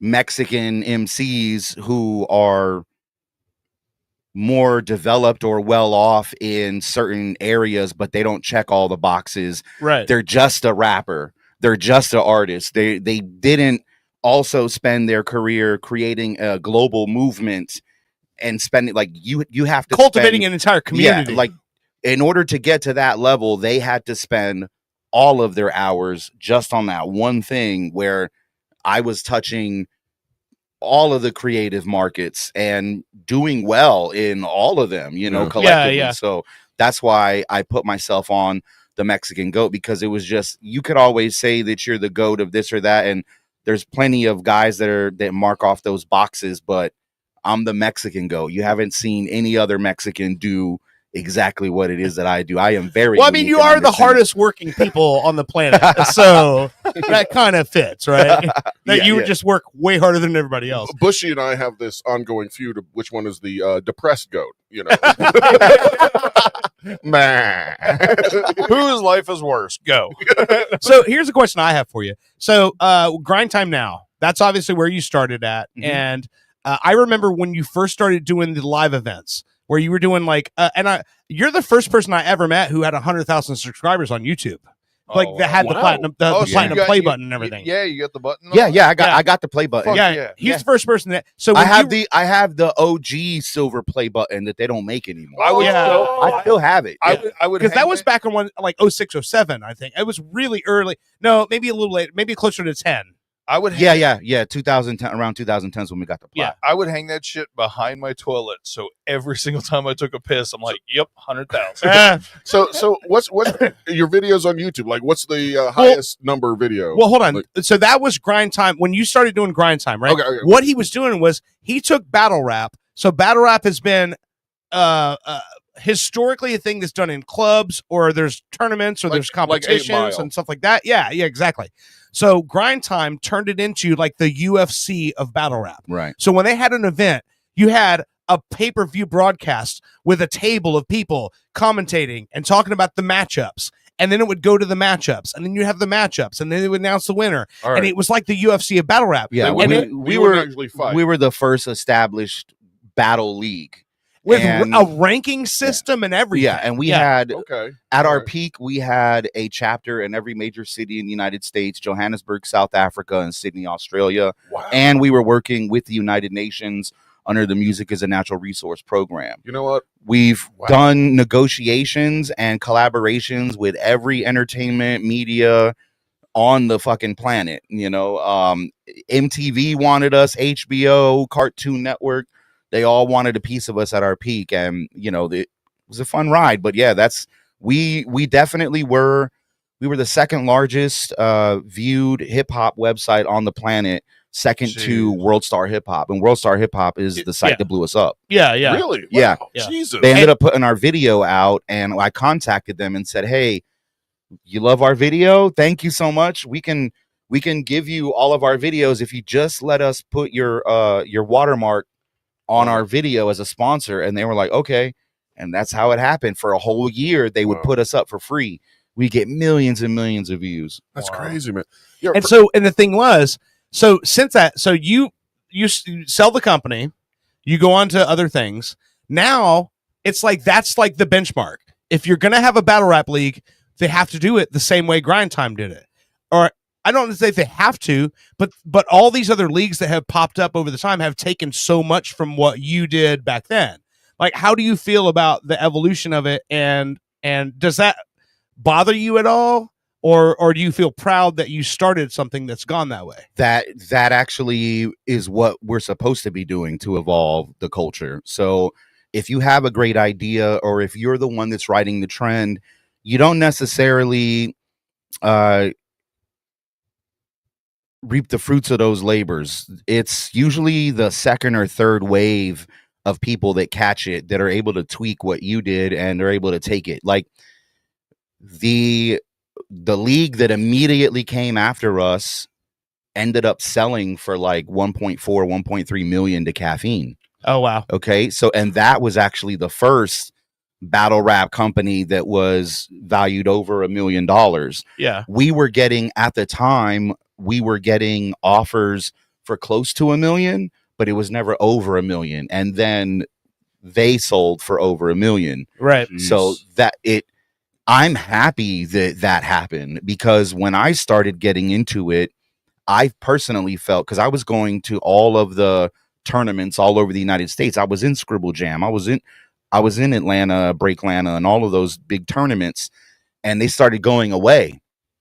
And we basically filled a void. So I really felt like, man, this was my job to do this, and it's something that I absolutely love doing. So it never felt like a job. Right. Never at all. So yeah, man, like it was a beautiful time. And I feel like all of the other people that took from it, it's a healthy thing. Like we were trying to get people off the streets, become better communicators. It made stars out of a bunch of them. And that's what you're supposed to do in this culture. Pay it forward. And that's what we did. Yeah. Okay. That's awesome. Yeah. Yes. I was curious about all that, because I want to see stuff now, and I'm like, that's what Grind Time was doing like 20 years ago. Yeah. But it's cool. And I'm not in a negative way, But I'm like, I see the way the culture has changed, because back when 8 Mile came out, people were like, oh, that's something that happens in a inner city. And I don't know, there's not a place in my town that does that. And for some people, there might not have been. But for a lot of people that said that, there actually was. Yeah. And they just weren't tuned into that scene to Right. know that. And you know what scene I was tuned into? What? 8 Mile with Brittany Murphy riding that.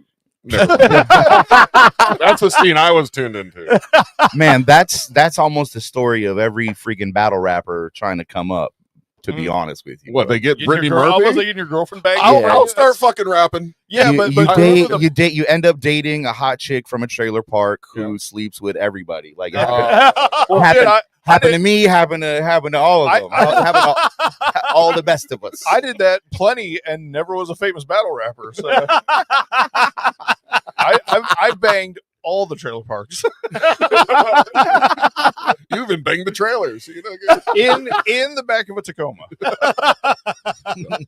I had that nice rubber mat though, so it wasn't totally. Well, let me ask you this, Matt. Fancy. Earlier, we were kind of talking about the rap battles and stuff, and one of the battles I was watching on your YouTube, you were rapping against this guy that had big bushy eyebrows, let me say, and you reference when he went first, then you start rapping, and you reference the caterpillars on his fucking face. Yeah, exactly. And it's funny, but it's also very insulting. But when you guys are done, y'all hug, and the guy knew you'd like kicked his ass. But yeah, that guy's considered one of the greatest battle rappers of all time. He What goes did I by tell you? Disaster, and I smoked his boots. He smoked his boots and the No, caterpillars. but I told Owen, I said, just because you lose, just because you lose. If you're listening, Disaster, I have your soul. I have it forever. And never give it back. But your caterpillars are his to command. what I was telling Owen though was just because you lose, just like professional fighting and stuff, doesn't mean you aren't good. Right. It just means you weren't the best then, and so you guys probably hugged it out because Disaster he was was good. Disaster worked with us during that time. So that was at a tournament in California. It was the Paid Dues Festival that we were doing, and it was a tournament that Disaster was in. We ended up taking a break, and the local radio station was out there doing a cipher. So we all jumped in the cipher, and then Disaster jumped in, and we ended up battling. And we hugged afterwards because that's my guy. That was my boy. That he was Grind Time. That was us. I see. It wasn't about battling Disaster at all, and this is what Disaster never even knew.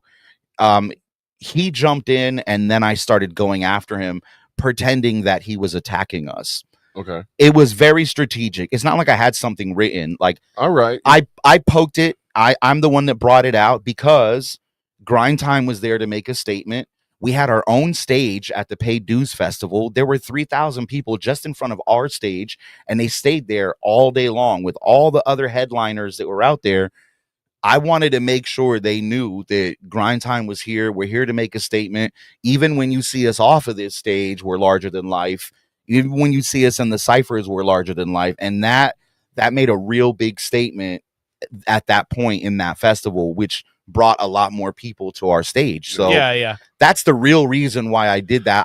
I saw it as an opportunity to, really push on our branding, and that's nice and all. But my question was, shut up. Work. Yeah. But question. Tell me more about his eyebrows. How do you not get like? How do you hug a man? No, how do you not really get offended? Like when this other guy has to come back at you and might try to insult you. Well, he like, won, so. Well, I know. Okay, but I mean, like, okay, so if because I know you can't beat me up. Well, no. You want more? No. If sure. If I was to rap battle you, but I couldn't say anything negative. I would be like, "Hey, man, I see you have a hat. I like that, and I'm not as good as you, so you win." Like I proud to be your friend. I like your jacket. unless I have to go to this like spot where I really like dislike the person in order to insult them. Like, how can you pull yourself back all of a sudden from I went there to insult this guy. Now I'm coming back and we're friends again. Like, how do you balance that? It's just discipline. It's discipline. You can pull from whatever inspires you to be that person competing. I compete aggressively when it comes to battle rap. If I were playing basketball, I'd probably be super aggressive on the court.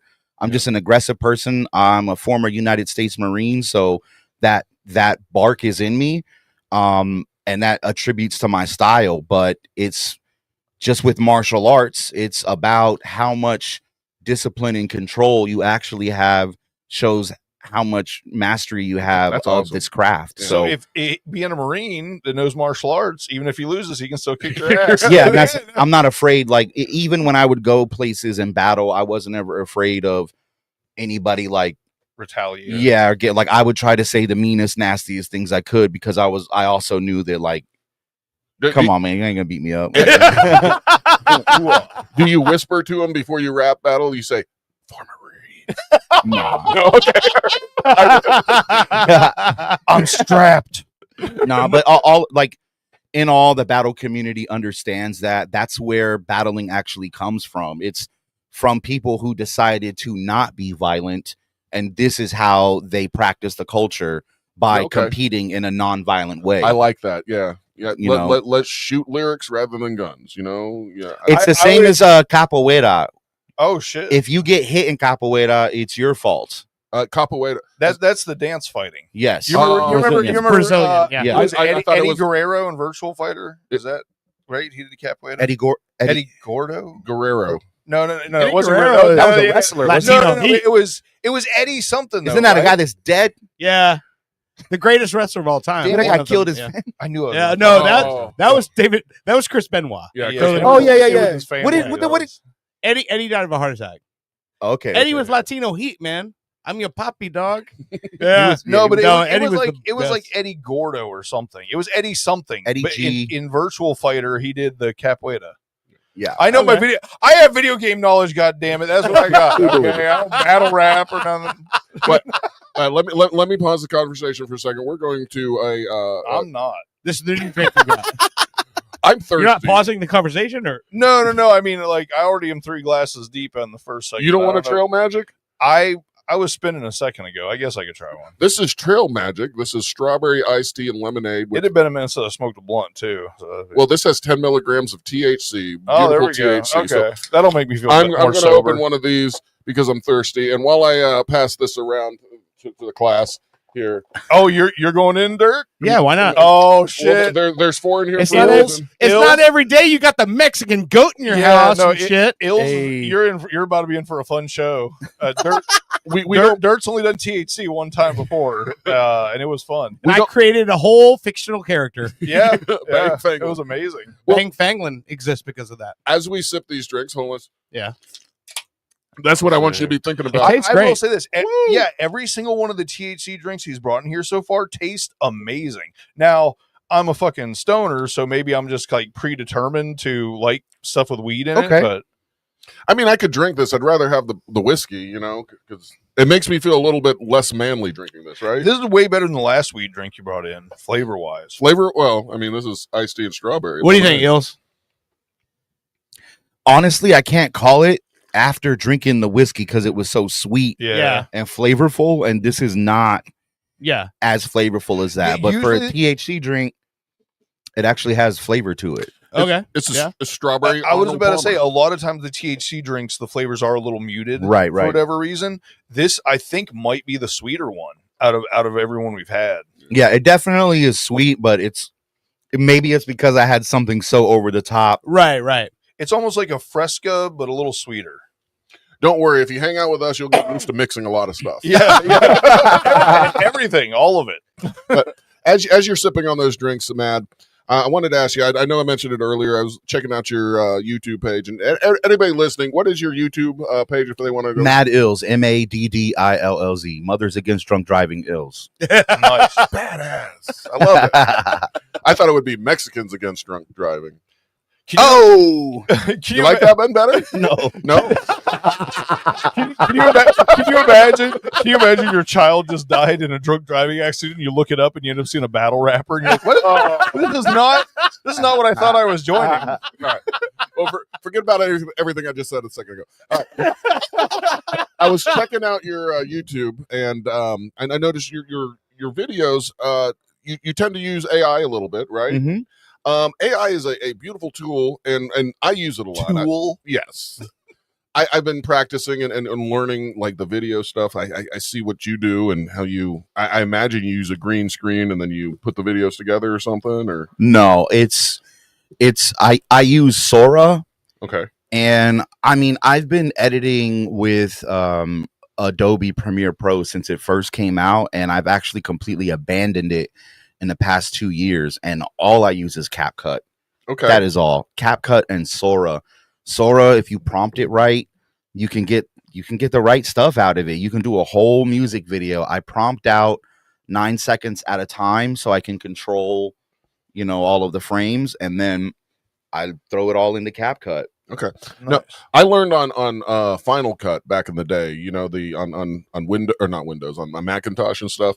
But then that with all the programs that come on your computer normally, like with the basic programs are fucking awesome nowadays. Yeah, absolutely. But I've been working on it a little bit. I use Adobe stuff, and Adobe has this great AI version, and we've been doing some AI stuff. But I'm glad to see that somebody else is actually doing it and actually having some success with it, because a lot of times when I do some AI stuff, and we get the comments like, "Oh, this AI slop again," "Oh, fuck you." I mean, they're like, "You don't have talent. You just couldn't do it normally." Well, no. I could do it normally, but it would take me weeks and weeks and weeks, and I could just do it here in like 8 hours here sitting here. Yeah, doing with the way that technology is advancing, there absolutely is no time to address anybody that does not like what you're doing. Right. Okay. Yeah. Okay. Yeah. So we know that AI is here, and you're going to either use it or you're not going to use it. You can be online, trashing it and doing that all day. I don't have time for that. Like, I don't make enough money to pay attention to anybody who doesn't like what I do. I did have a fan come to me and say, "Hey, I do like when you do the original stuff. I wish you wouldn't do as much AI as you're doing." In the same hand, I wish you guys would buy a little bit more of my shit so I could afford the cameraman and the wardrobe changes. Like, the music videos that I put out, if you racked up the costs in doing that in real life, it'd be over $250,000 easy. Wow. Yeah. Because I'm changing all of the scenery, and it's epic and it's big, and like there, if you can do it, if you're a creative and creative enough to do that, then yeah. If you come and tell me that is AI slop, like, match it. Do what I'm doing then. I like that. Like, I'm having success with it. You're complaining because you're not having success. Guess what? You really don't know how to do this. So I've been a creative before Photoshop, and I learned no matter what, the Marine Corps motto is adapt and overcome. So it doesn't matter if it's AI, if it's AGI, whatever comes next, I will evolve into that, and I will use that to advance myself. You just gave me chills, motherfucker. Like we you haven't said, even kissed. I'm sure I'm sure most people that are criticizing you using AI or whatever aren't even creating anything to be competitive with you, even not using AI or using AI. They're just opinionated and decide that you need to change what you're doing because they don't like AI and they don't understand. But guess what? Pretty much everything starts from an idea, and the person who takes that idea to fruition, no matter how they do it, is the originator, whether they use AI. I don't know. Just remember this. There was a former employee that worked with ChatGPT that put out a white paper called Situational Awareness. And he basically says that there are only, in reality, a handful of people to 10 engineers in Silicon Valley that truly understand where AI is going and what AI is doing. Only 10 in the entire world. So just knowing that, and 5 or 6 any of them dumbass that gets online and says what AI is or isn't or is going to do, like, you already know that they're an NPC. Like, you don't have to talk to them. Yeah. Non-person No, character. non-player character, non-playable character. Bushy taught me that. Yeah. I accidentally got a NPC fired one time and took their job and ended up with an NPC job for a year that set me back off. So that's What why the that's fuck? yeah, man. It's a crazy story. But don't let NPCs waste your time. Don't, because I like that. You need to be learning on how to use this and what's going to happen with these worker bots that come in. Like, all of this stuff is coming soon, very soon, and especially where we live. They can vouch. I've already said multiple times on the show, I know AI is listening. I am a willing servant and will kill any of my friends or anything I need to be like one of the top people, like the overlords and shit. Like, AI knows you're just saying. I will be an AI servant. You're totally dead, bro. Oh. No, they're gonna kill you, dog. Because they're immediately. They know I'm honest. Like, they're listening all the time, and while they've got other people using them to like make funny songs and stuff, I just pledge my fealty to AI and the fact that there are going to be, like, you know, cyborgs walking around, and I just want to be one of those flesh sacks they let live. So I'm sorry. I love you. I love you, but if the AI overlords take over, I may have to turn on you. All right. I don't want. Do you want to know if AI is on your side? Ask GPT. Ask ChatGPT. I will, to assess what you've done in life and no, that's not good. Ask how many. Ask ChatGPT how many people has Mad Ills influenced, and then ask how many people has Bushy. Please don't. No. Ask. I'll tell you, it's 4. That's if I'll tell you what, if that shit says it's 4, I'm leaving. I'm gonna be freaked the fuck out because I know that's all it is, and if it really knows that, then it has some serious, because all mine were before we had like camera phones and shit. So it would have some weird. There's no evidence. Yeah, no, it would be some weird like sixth-hand knowledge. Like, remember that guy that used to hang out at the liquor store? He was heavily influenced.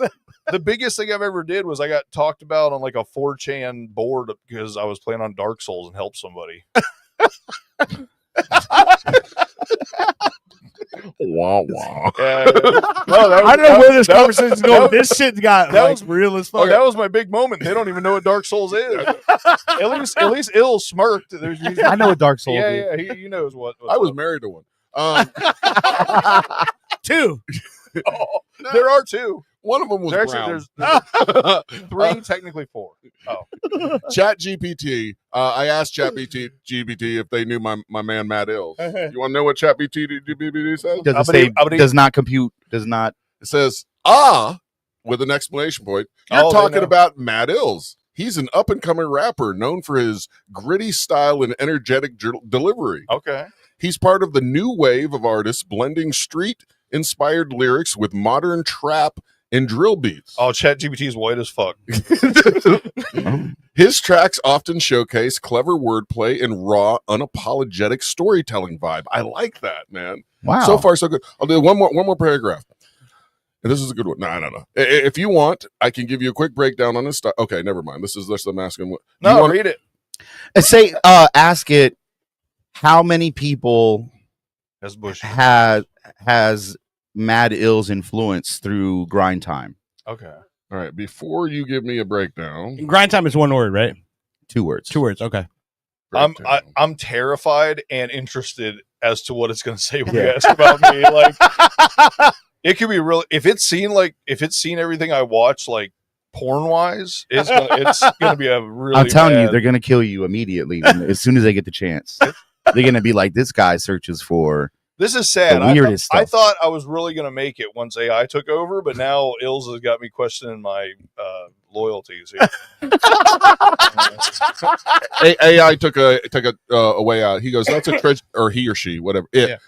Tricky question because influence can be measured, can't be measured precisely, especially for an artist like Matt Ills, who isn't a global household name yet, but is globally recognized. I don't know. Right, okay. Influence influence can happen in several ways: direct musical influence, cultural influence, and social media reach. And I think all three of those you're fucking hitting, my man. He said isn't a global household name, but is globally recognized. Try to force it. Try to force it to give you an answer, right? Say, listen here, motherfucker. Listen.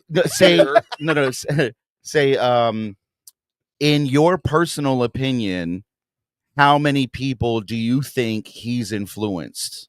How many people do you think he has influenced? Now, last week we were talking about, like, when I was trying to do some of the images for one of the music videos I did, this guy has to choke on nuts because the squirrels shove a bunch of nuts down his throat and he dies. And when I asked AI to do that, they go, no, we can't do that.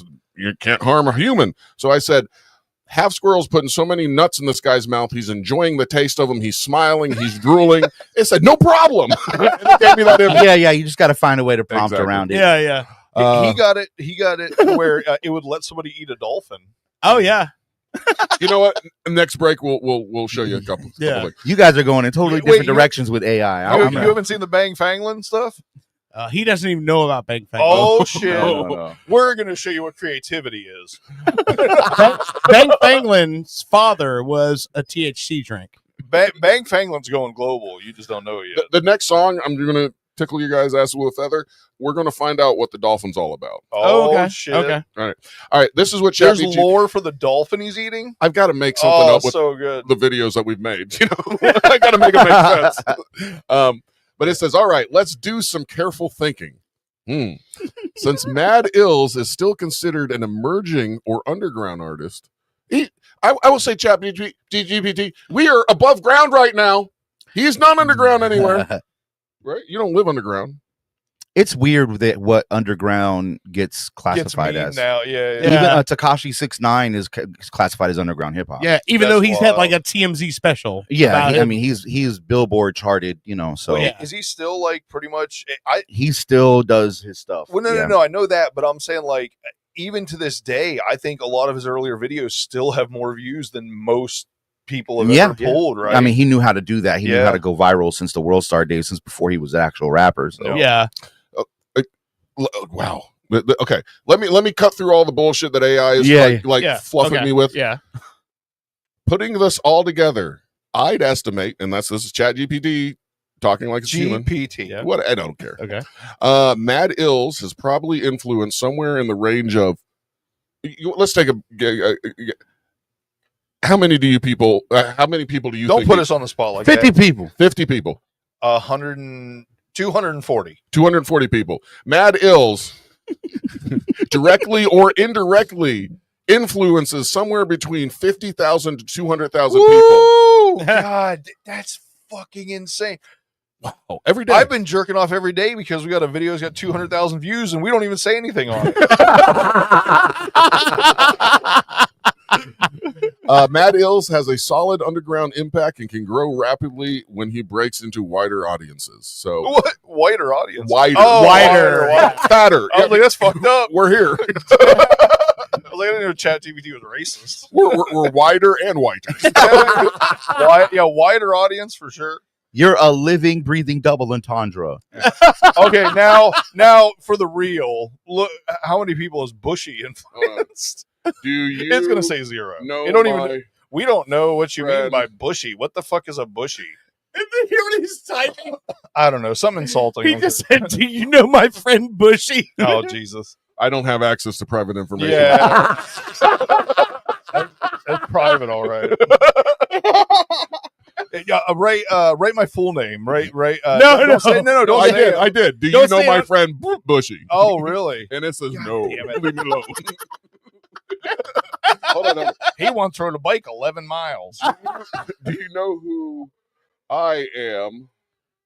I am. That's spelled that right. My name. It should if you're logged into it. Owen Slater the Great. You're not running an email to your kid's fucking school. Or maybe you are. I don't know. What did it say? Fuck you, ChatGPT. Oh, yeah, I don't know who you are either, bro. He says I don't know you personally, but I have done some search on the internet. Do you want me to keep things casual and conversational, or more focused and detailed in the style we've been doing with Or do you Mad? want to fuck? Ask it to Wait, Roku, bro. with Mad Ills instead. It basically He said, "Fuck Owen." Right? Can we go back to Matt Hills again? We obviously don't know you, but your famous friend is good. I am calling myself a friend. Fuck it. I don't care about you, Jab. Okay, That's listen. no, but that's crazy, man. To have AI know you and say that you influence like 50,000 people. That's probably smaller though. That 50 to 200,000 is probably That's like on the a good low range. Yeah, Yeah. no, that's what I was Yeah. thinking too. Is it's gonna be like what is 100% provable? You know Yeah, what I yeah. mean? Like that's crazy. You know what this means? Tomorrow we're going to have like 200 subscribers. What was really funny, Owen did this whole thing about talking things into existence. And on that show, I was like, well, I'm saying right now we're going to have a video with 100,000 views, and we're also going to have 200 subscribers in the next 3 months. Let's go. And like, if I'm not mistaken, after that Yeah, it show was that week. was when we got our first video with over 100,000 views. I was like, well, that's Like creepy. 215,000 somewhere. Positivity, man. This is what he tapped into. You got to be positive. I think we've been. I'm positive that clip had nothing to do with this. We've been teasing with the theories out there that reality is all this like simulation and stuff. And if this, that is true, the simulation responds to positivity, not so much negativity. Does that make sense? Well, or just your thought and what you think is going to happen is what happens. Yeah. Your world is in your mind. And if you're totally negative in here, your world around you is going to be negative. Do you think we went to the moon? No, don't answer that. No. Really? Thank you. not that I have any opinion. Even China used their little cute little satellite and took a picture. Yeah, but what does that matter? Thank you. In the grand scheme of What about things? the Van Allen radiation belt? It doesn't matter in the grand scheme of things. You're absolutely right. Nothing matters. I don't even know what the fuck y'all talking about. How about that? What about the fact it was It's impossible for a human being to pass through the Van Allen radiation belt. Yeah. Though the walls aren't thick enough with lead to protect human beings to pass through. How did we even do that? Yeah. And why did we just lose the technology to go there? Not only lose, like purposely lost get rid it of. like it was homework. Like, are Yeah. you talking the greatest feat that man has ever accomplished? The technology was just lost. Like, how about the fact like that a computer glitch lost, bro? How about the Like, fact how did that even happen? How did we have to use the most elite engineers and tap them on the planet just to try to get back to it when we went so long ago? That's insane. Well, technology is different now. One of my That's favorite- It's way one of my- better, so Yeah, yeah. you should be able to One do of- it a lot quicker. You would think. one of my favorite is that like a lot of rocket scientists that like are worth their salt have shown all these things that it's like you would need to refuel at least like 3 times just to get there, and then there was no like way stations obviously where they stopped and got fuel and stuff. There's not a Sunoco halfway there. I'm so happy. Like I had no idea you would agree. I usually just bring it up to be funny. And this man, like, because I'm that person where I say I honestly no. Listen, I always say I honestly know nothing. Yeah. I'm like on any Yeah. given day, I'm 50-50. Yesterday I could believe it. Today I don't believe it. But there is a lot. If you really look into it, there's a lot of shit. The thing that Kubrick like supposedly was the one that shot it, and then like when he filmed The Shining or something, he was the first director ever to have the fisheye lenses that they used and that came from NASA. Like those lenses were developed in NASA, and the fact that all the live pictures were just really the news people recording a feed to a movie. Yeah, it's just like it's kind of like I just think about things as if they're like it's a non-factor. Like if we did land on there, that's wonderful. If we didn't, who cares? I'm hungry still. Yeah. Yeah. You know what I mean? But I will tell you real quick before we take our break. Yeah. Here are 4 reasons how we got through the Van Allen belt. Okay. Right? Break it down. Number 1, fast transit. It only took them about 1 or 2 hours to go through there, so they didn't linger. That's what it said. You only get a little bit of death radiation. Number 2, trajectory planning. They chose the thinnest parts of the belts to go through with the Okay. most minimum exposure, because apparently there's 2 different belts and they're different thicknesses, and they figured out a trajectory would go through the least amount of exposure. Okay. Shielding, it did have some aluminum hulls and stuff like that to shield a little bit of it. Okay. I will say it was like aluminum foil. That's one of the big ones. It's like they took like a tin can to the moon, basically. Well, yeah. It absorbed much of that aluminum hull absorbed much of the radiation. They're not saying none of it got through. Right. It says it didn't make them completely immune, but it reduced the dose to safe levels, and it was only 2 hours through there, so very little. And I know from personal experience, you can get radiation in you and I guess still survive with a fucked up eye. So, like, the amount of radiation that they were exposed to, look at the amount of radiation that John Wayne and the cast and crew were exposed to when they filmed out in the desert in Nevada, and they were hit with those winds from when they tested nuclear bombs. A lot of those people actually died of cancer. Well, yeah, nuclear bomb, like, absolutely. and that was way less than what these guys went through. Well, okay, number 4. I didn't get number 4. Radiation dose, according to ChatGPT, when they got exposed, the total dosage of the exposure, and this is, I don't know if it's true or not because I'm not up there doing it, was roughly equivalent to a full body X-ray or CT scan. No, that's what it says. Long term. I have no idea. I'm just no immediate serious side effects from that. But again, why haven't we gone through it again? You know, like why haven't we? What I like, and I know people misspeak and everything, but like, what is it? Every astronaut interview that's happened in the last like 2-3 years, they always say it'll be great to go to the moon for the first time.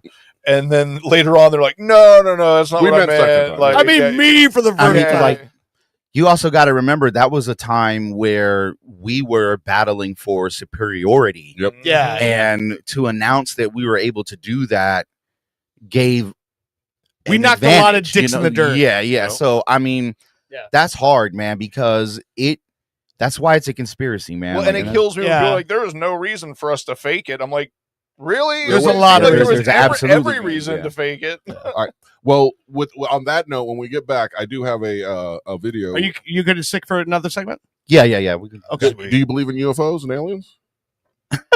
Yeah. All right. Well, I got a Yeah. video here of a UFO that apparently abducted somebody and showed them the apocalypse. So I'm going to play that video. Well, let's get it. We'll find out about it. You want to pick another one? Pick another song. What's another track you want to play? Another sexy song. in my room. You want another sexy one? It's called In My Room. What track? What album's that on? Look up In My Room, Matt Hills. Oh, well, I'm on your Spotify panel. All right, channel. keep You don't- scrolling. It'll be there. There's like a red. There we go. Yep. All right, here we go. This is In My Room by Matt Hills. All the non-rap stuff. Influence number 50,001. You're listening to Pop Culture Radio. We will be right back. Spend my life with time passing me by wasted. Hope regrets don't remind me of my statements. Slowly crept into my eyes and I take it. Lonely text messages make my mind crazy. Hold me close is what you said. Now look at you. God only knows how that line works for hooking dudes. Push and shove, we're addicted to arguing. It's too much, we done made us ignore of this. I'm in love with you, but can't be with you. You make me feel blue. You don't speak the truth. I can't work with you. Got too much to do. You keep coming through. Now you're in my room. I'm in love with you, but can't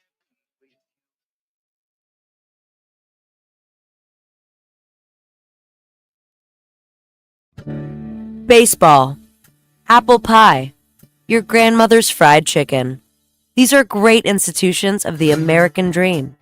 And let us not forget another icon of the greatest country on earth, a German-style Mexican imitation lager. Now that's America. Here at Badass Hangry Eagle Brewery, we've been bottling up freedom for over 6 years, and we encourage every American to embrace their God-given freedom with their lips. Want to work as a pedicab driver and play Pokemon Go all day while enjoying one of our Imperial Cuck Stouts? The badass Hangry Eagle says, "You do you, brah brah." Literally, we trained one. It says that. America. Badass Hangry Eagle Brewery. America AF.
Looking for professional installation for that fence? Don't want to do it yourself? Look no further than FenceCrafter, Central Florida's newest and coolest wall building company. If you're like me, you want a yard wall built exactly for your personality, and FenceCrafter will absolutely do it for the least amount of money. If it's important to you, we'll do it, guaranteed. Custom painting, 3D print renderings, and free shipping is the FenceCrafter way of business. Call or find us on social media for your free estimate. FenceCrafter. I'm Julian Assange, owner of Julian Assange's Sausage House, located at Flat 3B in the Embassy of Ecuador in London.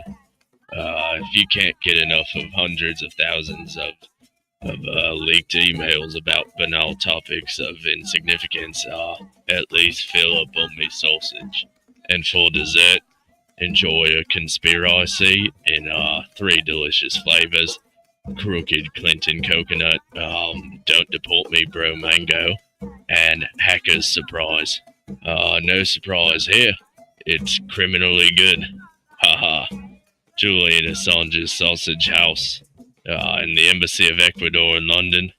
Help pay for me cost of living. Free sausage to Swedes. Now, from Future Entertech comes the latest killer app, Sticker, taking care of your tomorrow, today. Call in sick while avoiding accountability. I couldn't believe it. I had this super hot guy stay over, and I just couldn't even. All I had to do was answer a few simple prompts. Dear boss, with my deepest regrets, I, Angela, am unable to perform my duties today due to... No, I'm sick. Stomach, headache. I'm sick. Sincerely, Angela.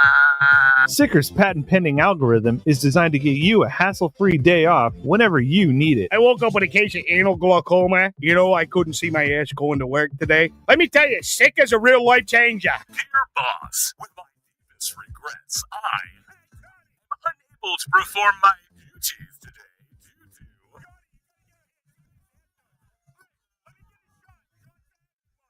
Sincerely, Sticker, taking care of your tomorrow, today. You fellow wenches! Are you looking for a buccaneer to bed? Or a first mate to swab your poop deck? Well, no one should have to face scurvy alone. Visit piratesonly.com. Think of the pirate possibilities, such as Clamdigger 69. I'm Clamdigger 69. I have plenty of toys and eccentric things in Davy Jones's locker, if you know what I mean. Again, that's Clamdigger 69. But let's not forget about Make My Roger Jolly. I'm Make My Roger Jolly. Allow me to be the first one to truly discover your booty. I make my Roger Charlie. Pirate 542. Arr, arr, arr. And Cabin Swain too. Hey, don't forget about me. I'm Cabin Swain too. You can come and frolic around my mizzenmast. I'm Cabin Swain too. Find your buried treasure at piratesonly.com, where X marks the spot. Orlando's Super TV3 presents a real-world comedy filmed in front of a live studio audience. Locker Room Talk Live. Let's see what the boys get themselves into this week. Make sure there's plenty of towels in there for when the racquet ball game is over with. We gotta mop the shower real good this week. I know they go and pee in there. That's not pee, though. That not pee, though? Hey, I just checked my 401k on the way down here. I'm rolling in it. Rolling in it, Bobby. I bet you let me grab him by the p***, huh? You should be so lucky I get my hands on your mother's you son of a bitch. Holy moly. You damn you have offended me, sir. Hey, I'll stuff you back in there like a goddamn bowling ball. Oh, yeah? Well, your mother has the size of her and if you don't like it, you can take it and shove it way up your. Stop touching him. I'm the stork. Your mother. I'm the stork. They're marching around for real. Oh. Tune in at 8 to see what people are willing to accept this week. Locker Room Talk, tonight at 8, only on Orlando's Super TV3. Sunday, we bring you the first politically correct monster truck rally. Unless, of course, you find that to be inconvenient, in which case we'll have a matinee on Tuesday.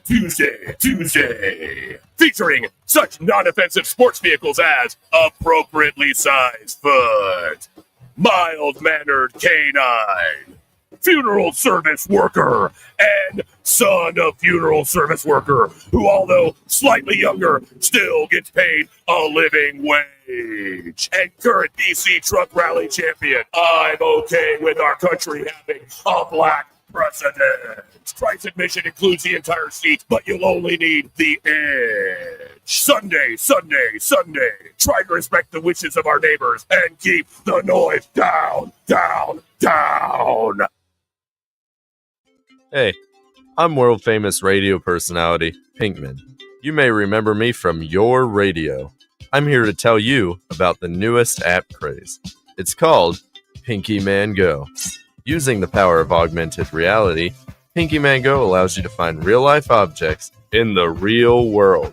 Wow.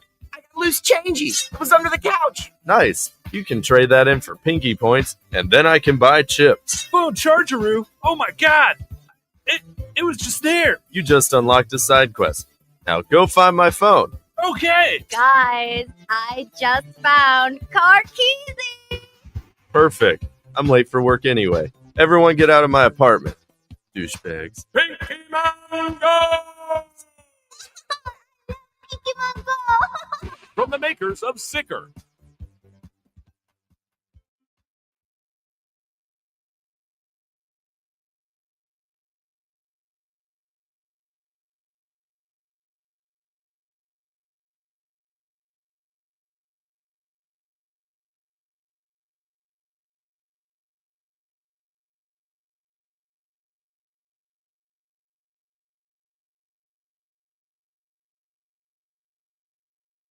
Hi. Tonight at 9 on Orlando's Super TV3. She's a nun with a secret past. I must confess, I've never ever taken confession, never. He's a 12-year-old genius who plays by his own rules. Oh, DDoS hack of NORAD, child's play. First, soccer practice. Together, they are Penguin and the Rookie. It's never gonna work, rookie. That's what my mom said about birth control. Two paths, one journey, where salvation and puberty collide. Defuse the bomb already, honey. I can still catch happy hour. Chill out, you old bird. I have 15 seconds and 10 are for boobies. Start the habit. Penguin and the Rookie on Orlando's Super TV3. Imagine the opulence of Broadway captured via video. Behold, the future of Broadway is no longer confined to Manhattan. Introducing Super TV3's latest production, Hamilton the Musical. Yes, Hamilton the Musical will take you on a tanned journey through the eyes of arguably this generation's greatest actor, George Hamilton. Written in a sing-song fashion, George Hamilton speaks about his upbringing. Born in Memphis, Tennessee, in 1939. A terribly handsome baby. Thank you. George Hamilton offers us his greatest asset in his singing voice, like this song called It's like love at first bite. And gives crippling insight into the dark side of Hollywood. Susan St. James has halitosis. Take that one to the bank. Thank you. George Hamilton is George Hamilton in Hamilton the Musical. And I says to him, I says, you know, I was in The Godfather. The bad one. Kentucky Fried Chicken in my ham, in my mouth, in my ham. Only on Orlando's Super TV3. I often wonder what kind of a future we're going to leave behind for the children, you know? Hey, John. Howdy, Dale. You all right? This is John. He's been a Continental truck driver for over 35 years. They said, basically, you can't have the trees no more. Can't chop them. There ain't none left, which I know is false. I pass them by every day driving. Recent congressional hearings have decimated his trucking routes, carrying precious timber from Washington State to Washington, D.C. They call it damaging the earth. What about me? I need to feed my kids, and that's by driving a truck filled with lumber. The future concerns me right now. If I have enough money to feed my kids, yeah?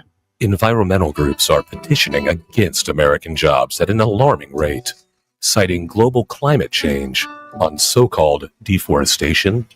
Tell your state senator that American jobs are more important than trees. The planet can wait. John can't. This message paid for by Americans for Work. Want to open up a drive-through liquor store that doubles as a notary public and dry cleaner? That's all you, my sons and daughters of liberty. Here at Badass Hangry Eagle Brewery, we've been bottling up freedom for over 6 years, and we encourage every American to embrace their God-given freedom with their lips. And just in time for this crucial election year, be sure to look out for our Devil's Advocate series of handcrafted beauties. We'll have you playing both sides of the fence in no time with our party-specific fun facts of corruption printed on every bottle. Our Build-A-Wall VIP beer will infuriate your liberal friends, and our cover-up coffee porter will alienate your conservative ones. Because what's more American than becoming a multimillionaire off a drunken idea for an app that tells you what kind of pizza matches your suit? Drinking a Badass Hangry Eagle? That's what. America. Badass Hangry Eagle Brewery. America AF.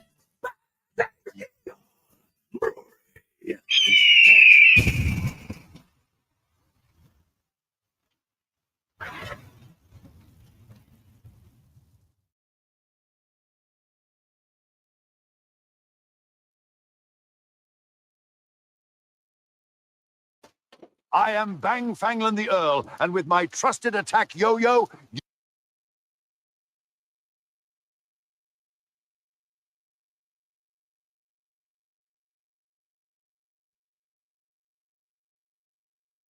Yo, water walking in the building. No le tienes miedo a la muerte.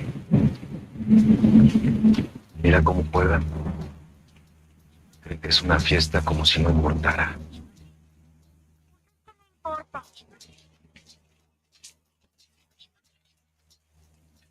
Mi mamá dice que uno no muere cuando se le acaba la vida, sino cuando lo olvidan. Al final a todos los terminan olvidando.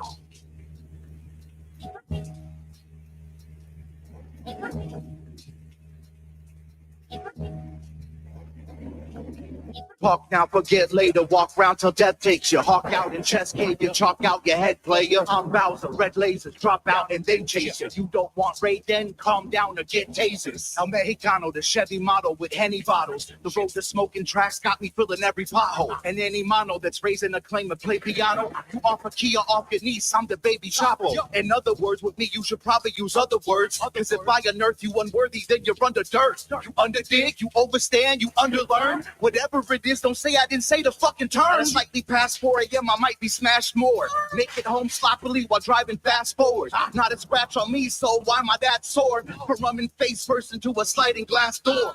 Once a pirate called me, I hijacked his cyber wall. Found where he was hiding, found a boat docked inside the stall. Tracked him to a snorkeling with his head inside a ball. In the dope part, I sent a drone shark to bite it off. I'll put you behind bars like Left's lazy eye.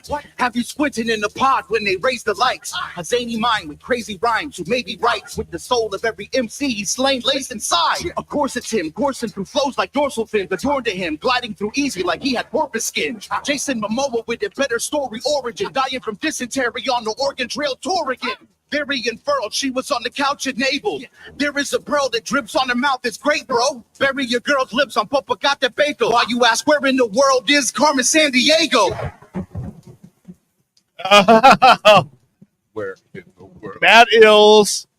It's Water Walkers. Water Walkers featuring Mad Ills from the Cinco de Mayo EP from 2024. Yes. Is it De Mayo or De Mayo? You said It's Cinco de Mayo. Yeah, so every Cinco de Mayo, I put out a kind of like a 5-song project. The first one before that was called Cinco de Mayo Flow. Okay. 5 of my songs, 5 of my tracks. Yeah. And this one was called Cinco de Mayo. Okay. Yeah. Cinco de Mayo. Yeah. So it's 5 of my tracks that were all produced by Water Walkers. That's fucking awesome. Yeah, that's fucking rad, man. I've totally. I just like the fact that you tied it into the porpoise. we got a lot of we things. were talking about all the Did you know the porpoise thing was in that song? No. Like I forgot. No, you're supposed to say yes. Sure. Yeah. See, because we talked about the Bang Fanglin porpoise stuff and the magic porpoise stuff. I thought you were so tuned in that you actually picked a song that you had lyrics about porpoises. God damn! I'm so tuned in that I don't have to be. I'm tuned in on accident. Marketing genius. That's awesome. So, go ahead. What were you No. Ask your question. I got one question. No, I was gonna say you wanted to ask him something before because we've got limited time with him. Do you know the artist Skits, the PLK? He's a hip hop artist. Well, he apparently is a big crazy nut about UFOs. He believes he's been abducted a few times. He's been for years putting things out on YouTube saying like, if you're a hybrid, come see me, because I guess he believes in that stuff. But apparently he was abducted. He was shown the end of the world. I want you to hear this and see if this guy is legit or not. So We'll tell you. We know. Oh, hold on. Where's my volume? We know about the moon landing. We'll be able to tell if this guy's real. Your volume's up. So. Oh, I got it. It's up with you, but not with me because I'm retarded. That's official. I'm stupid. Well, hold on. I got it. It's not going. The government just shut it down. Yep. They said we can't from Brooklyn because holy shit, there it is. There it is. All of a sudden, I just had to hit it twice. I mean, well, he's from Brooklyn. That tells you all you need to know. That happens. Like a lecture hall in a college, and I was sitting next to this African American chick from Brooklyn. Why do I know she's from Brooklyn? Because I sat down and I was like, "Yo, what up?" And she was like, "Hey, what's up?" And I was like, "What's going on?" And she was like, "Nothing. I'm chilling. I'm from." This guy's obviously a scholar. Yeah, makes me think that I sat down. This sounds like every guy on the bus telling a story. Yes, it does. This one guy's one step away from Faces of Fent. I knew she was from Brooklyn. She told me. Anyway, Just kind of bugged down. I'm like, yeah, it's bugged down from the Bronx. That's crazy. Once again, we're not scared of where we are. We're just perfectly okay with being in this weird auditorium talking to each other. And then as I'm starting to get to know this lady from Brooklyn, I look down, and on this platform in the front, there's a table. On top of this table, there's a black box. There's an archway in the right side of the room, and this being comes in. time out now. So what he doesn't say is like, how did you end up in this room, this auditorium and I with like- this woman from Brooklyn? And I like the fact that he just describes as this weird auditorium. that's a short- So far, it's a fucking auditorium. There's With a a box. Yeah, there's a box on the stage. Yeah, like what did you go for? Like a motivational speaker or something to learn something? He's not clear on this, but do you think he's not making this clear up? That is a very like limited amount of media to show me to see if it's someone. There's more. So, So far- based off of it, based off of what I'm seeing, my guy, no. So far cannot confirm. Like I mean, I'm willing to bet if you gave him a can of beans, he would admit that he didn't. He was probed. No, I'll give you these beans if you don't spill the honestly, beans on that I story. do believe that they are out there. I do also believe that if there is any kind of an attack, it's not going to be them. That it will be a stage. Us, yes. Yeah. And that like to think that we have anything remotely close to matching any kind of super intelligence that already exists out there and can travel off of energy is kind of like that's human beings being human beings. Like I believe that everything that we point our narratives towards is always weaponizing, whereas I do not believe that any like superior intelligence is out. I think that they're even smart enough to be past the violence type of stuff because their stuff is just way too advanced. So I think there's a bit of possible reverse engineering that we've done or technology that has been passed down in secret ways. But I mean, for rappers or other people to think that like they're special enough to be like abducted, constantly studied, like no, bro, like get over yourself, my Yeah. guy. Like, stop doing drugs. It's literally like walking outside in the middle of the night drunk, and you accidentally kind of kick a bullfrog in the driveway, and you look at it and you go, Like "Oh, that's there interesting." are legitimate things out there that are way beyond this. Like Well, the hold on. pilot that gets taken over while he's actually flying. Oh, yeah. And some other being is speaking through him. Like that is 100% true, proven, no hoax. Whereas like this guy's. Well, hold on. Yo, I was in an auditorium with a kid from the Bronx. I was like, what? I knew she was from the Bronx because I said hey, and she said hey. Like they were sounds like they're in a drunk tank together. Yeah. It does. It sounds like a fucking Well, keep that image in mind when you listen to the I was like, keep riding. Walk to very like it didn't have no bones. Imagine skin How did you with know no that? bones, translucent with like crystally golden water inside of it, and a flicker of a flame for a head. And it Oh, he had that gestures good like shit. this with his hand to the box that's on the table. The box opens up from the top, What's in the box? and a hologram of the earth pops up.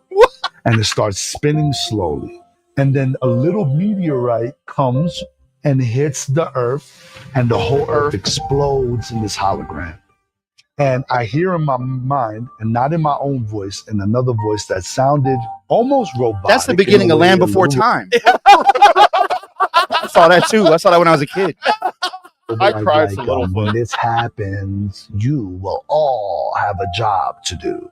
Like it said that. See, don't worry, Bushy. You're going to have a job. It's like he said, to think that this one guy is so special that the aliens come to him and they enter his mind and they're showing this random rapper the end of the world. Not just Like, that him, makes but perfect but sense. also Becky from Queen. Right. Brooklyn. And then flash, and I'm in the middle of this field with a whole bunch of other people, and we got our hands up like this, and there's this light coming fast towards Earth, and it just explodes. All right, there you go. So anyway, this is supposed to happen this year, he was told. But I pulled my dick out and jerked off on the meteor, and it quit from hitting Earth, so I saved the humankind. Yes. So what you doing later, mommy? I mean, hey, yo, ma.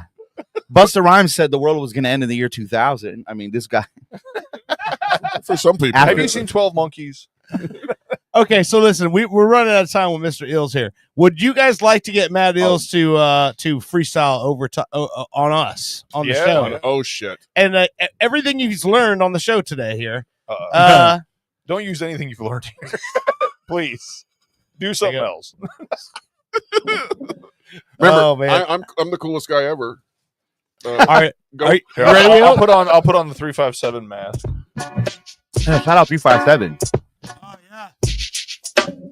Can I get the beat a little bit higher in mine? or- Yeah, there we go. There we go.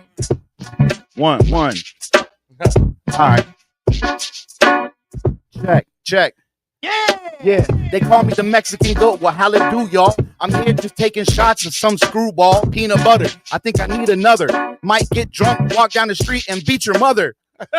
Psych, freestyle. Look, G, I gotta talk about my boy named Bushy. Yeah, freestyle. That'll be the time. But let's talk about bushy caterpillar eyes from that battle rapping time. Every time I have a surprise, I gotta give it to you on the 4, 3, 2, 1. Doesn't matter cause I show up and flash a new gun. Doesn't matter cause I've been as great as someone that has asked, have you ever been to space? Well, I'll see you soon. One uppercut, you'll be the first person that's on the moon. And that's for real. Don't know how you felt. Then slap you with a Van Allen radiation belt. If I have to, I can give you a black eye with a hatchoo. I'm allergic to whackness. That's why you heard I'd attack this. It's freaking ill. Doesn't matter. You impressed? Well, my man Bushy, I heard he's kind of depressed. Well, I'm here to tell you, cheer up. GPT gonna kill you. Don't fear us. Fear the machine. Fear you falling asleep into dreams and never waking up again. Ask fear words. That is actually Black Mirror. And they show it to us in advance and give it to us and laugh at us like we don't have a chance. But us dumb humans keep arguing and bickering while y'all keep snickering. Yeah, I'm just trying to sip some liquor in. Freestyle off the top. That's significant. But I ain't trying to talk about UFOs. I'm trying to see these groupie do some hoes. Tour guys, doesn't matter because I freestyle and go through the lines. Sharp as hell, and they won't let me in. Loved by lesbians, that's why I'm extra Mexican. Time to flex this in. I was originally born in Texas, then was imported to Florida. They called me a foreigner, but then I started touring, bruh, and they said there's no way you could rap with oranges. Excellent.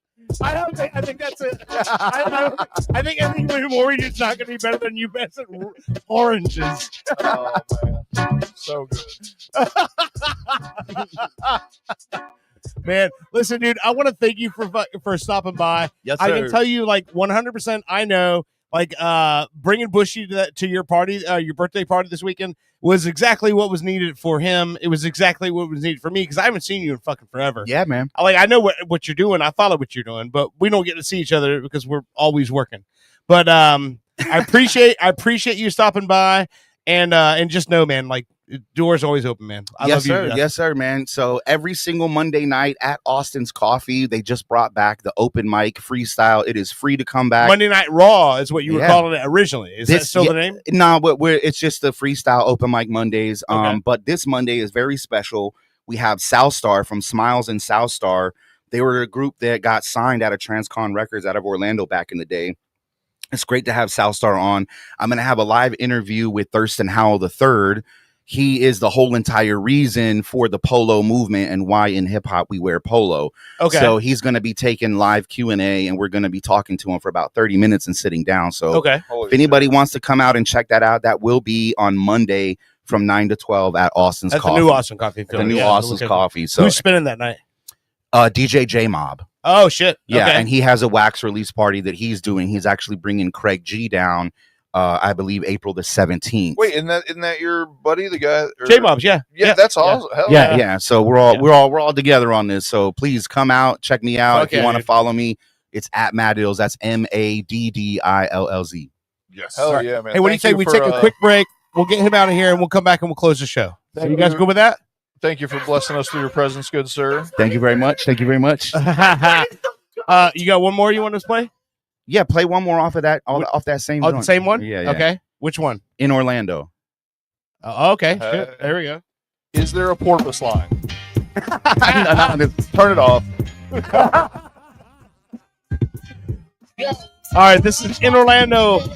in I Orlando. remember the move it was out in Texas in the mid-80s and Orlando. You listen to was Pop Culture new. Radio. Steamboat Willie, but wasn't nothing. It's humorous. The struggle became old news to us. I grew to love opportunity and moving up. And recognition in the city that I spewed my blood for. With enough force to stick a foot through these shut doors. Everyone poured that back to the city I love more. When you're this poor, you gotta have an imagination. You gotta move past whatever setbacks will have you strained. Barnett Park barbecues, basketball, that was great shit. Junior Magic, Magic Mall. Back when Shaq was heavy and Penny had it all. I already had a battle catalog. They said mad as strong as battle frogs. Who told you that was wrong? Yeah, the greatest soldier who came alone in his spaceship told you the crazy culture of the city got me laying over. Flights into Alaska just to rap for folks, so stay east over. Even when I'm in Cali, they know that I'm from Lake Eola. Living here is why I go off the top like Mickey Sears. If you know about OBT, you weren't surprised with Britney Spears. I love my city, but the gentrification just for soccer players making millions and so silly we were taking. The thought that pain runs deeper than the theme park lines you waiting. This ain't a place for disbelievers. Congratulations,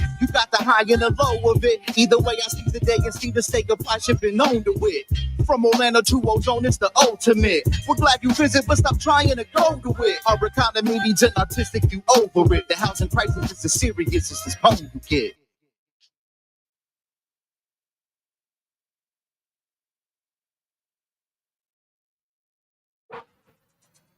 Tonight at 9 on Orlando's Super TV 3. She's a nun with a secret past. I must confess, I've never ever taken confession, never. He's a 12-year-old genius who plays by his own rules. Oh, DDoS hack of NORAD? Child's play. First, soccer practice. Together, they are Penguin and the Rookie. It's never gonna work, rookie. That's what my mom said about birth control. Two paths, one journey, where salvation and puberty collide. Defuse the bomb already, honey. I can still catch happy hour. Chill out, you old bird. I have 15 seconds and 10 are for boobies. Start the habit. Penguin and the Rookie on Orlando's Super TV 3. After being laid off, attorney Crab Newberg was able to recover $2.1 million from me. Thank you, Mr. Newberg. You're welcome, Joe. I was honored to recover $2.1 million for Joe after he was fired from his job, and I'd be willing to help you too. I've graduated from an accredited law school and passed an intensive examination in the state of Florida. No one has the right to treat you like dirt, but if they do, I will make them pay. Simply go to askthecrab.com and see what Crab Newberg can do for you. The twilight years are the best years of your life. But you might not know that if you're just watching TV. Hi, I'm host Chris Christopher. And I'm Neil Scheinfeld. Getting older offers insightful commentary and wisdom to those of you enjoying your last years. We understand you have, at best, 4 more years left. Getting older shows old people, not unlike yourself, doing things exceptionally better than you. Drop us a line to be featured on the next episode. And do it quickly, sooner rather than later. Time is a precious thing, and so is tuning in to Getting Older. From Fitcore, the latest development in sports rehydration technology. Boston Sports Chowder. You lead an active lifestyle, and you love a hearty chowder. Fitcore's patented ergonomically designed chowder flagon effectively replenishes vital body chowders lost during a hard workout. Creamy, powerful, piping hot. Boston Sports Chowder. Get you off an event and back in the game. This is not a political ad. If it were a political ad, you would know, because it would begin with dark and somber music as I talk about the person I don't want you to vote for, like this. Also, I would drop my voice a little to sound more ominous as I tell you things about the candidate that are designed to scare you about the future if they were elected. Facts are not important here because I'm just trying to manipulate your feelings. But I don't want to end there. Now I want to make you feel good. So we'll switch to more upbeat music here, as I now tell you the person for whom I want you to vote for. Again, facts are not important here. We will just say things like our candidate will provide better schools, lower taxes, and puppies and kittens for all. Finally, if this were a political ad, you would hear a statement about who is paying for this, like a political action committee, which raises millions of dollars from the very wealthy with hopes of getting you to vote for the candidate that they think will benefit them the most. The Phillips File is responsible for the content of this ad about the making of a political ad.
If you think having fun at the sports game is sitting on your hands, you need to call me, Jake Berman. Hi, I'm Jake Berman, and I've been getting under the skin of professional ball players the world over for decades. And now, I want to teach you how to heckle like the pros. Cheering on your home team away from home? Hey, do they just breed losers here? It's like this place is a toilet bowl. Or trying to impress a date? Stop. You are so bad. You're such a loser. God, I don't know why they even pay you. Don't call. I'm Jake Berman, and the next time you go to the ballpark, you'll be that guy. Call 415-239-9-878-61515. Again, that's 415-239-9-878-61515. Jake Berman, 415-239-9-878-61515. I want you to be that guy. 415-239-9-878-61515. Then pound 10. I'm Jake Berman. We've all been there. You thought you had a great idea for a dispatch, but it just wasn't good. This is Cobra Kai. Sure, it's hard to be original. What up, C-Lane? Sabrina, I love you, duh. Sean, you're a dick. You try writing a joke while you're using a weed whacker. Embrace the fellowship of the 95%ers support group. Remember, you are the 95%. So maybe they have the problem. Do you like pudding? I mean, really like pudding? Have we got the palace for you? Built on repurposed Native American lands, Pudding Palace boasts the most name brands and well-known traditional gelatins from every country on Earth. Our Yelp reviewers speak for themselves. What about you there in the sweatpants? My mom drops me off like twice a week. It's awesome. I'm 45. And what about you, little lady? I came here looking for love. I found pudding. Hey, buddy, what's your favorite part of the Pudding Palace? These guards talk about elegance. I felt like I was in an actual palace. All right, I see a bit of a line. Good. Okay, getting kind of busy here. Let's just go and see what's going on around the corner over here. And hey, sweetheart, what do you think of Pudding Palace? I never knew pudding could be so fancy. Well, there you go. As you can see, we got nothing but Seriously? satisfied customers here at pudding. Pudding Palace. And my check was for Nope, $65? nope. Focus on me. What sort of mother? Wait it. It's that Oh, someone doesn't have our rewards card. Come on down to Pudding Palace. Pudding Palace, where pudding kings are born. Education can be the most important decision of your life. So why not invest your life savings on one of the best? Altamont College. Welcome home. This above average college will help you decide if college is your calling. Whether you're a doctor or physician, a teacher or librarian, a farmhand or otherwise, Altamont College, let us wow you with promises. I'm Julian Assange, owner of Julian Assange's Sausage House, located at Flat 3B in the Embassy of Ecuador in London. If you can't get enough of hundreds of thousands of leaked emails about banal topics of insignificance, at least fill up on me sausage. And for dessert, enjoy a conspiracy in 3 delicious flavors. Crooked Clinton coconut, don't deport me bro mango, and hacker's surprise. No surprise here. It's criminally good. Haha. Julian Assange's Sausage House in the Embassy of Ecuador in London. Help pay for me cost of living. Free sausage to Swedes. Coming soon to the parking lot of a mid-level amphitheater near you, it's the Out of Touch Music Festival. Do you like spending the entire day in the hot sun thinking, oh yeah, I remember them. They toured for over 30 years, and now you'll wait over 30 minutes to hear that one song. They couldn't replicate their initial success, but they didn't break up. Each act guaranteed to have at least one original member. The Out of Touch Music Festival. It's not that new music is bad or you're too old. It's both. Want to open up a drive-through liquor store that doubles as a notary public and dry cleaner? That's all you, my sons and daughters of liberty.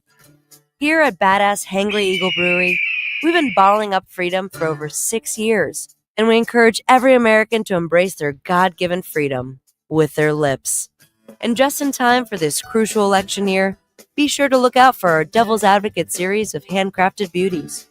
We'll have you playing both sides of the fence in no time with our party-specific fun facts of corruption printed on every bottle. Our Build-A-Wall VIP beer will infuriate your liberal friends, and our cover-up coffee porter will alienate your conservative ones. Because what's more American than becoming a multimillionaire off a drunken idea for an app that tells you what kind of pizza matches your suit? Drinking a Badass Hangry Eagle? That's what. America. Badass Hangry Eagle Brewery. America AF.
Badass Hangry Eagle Brewery.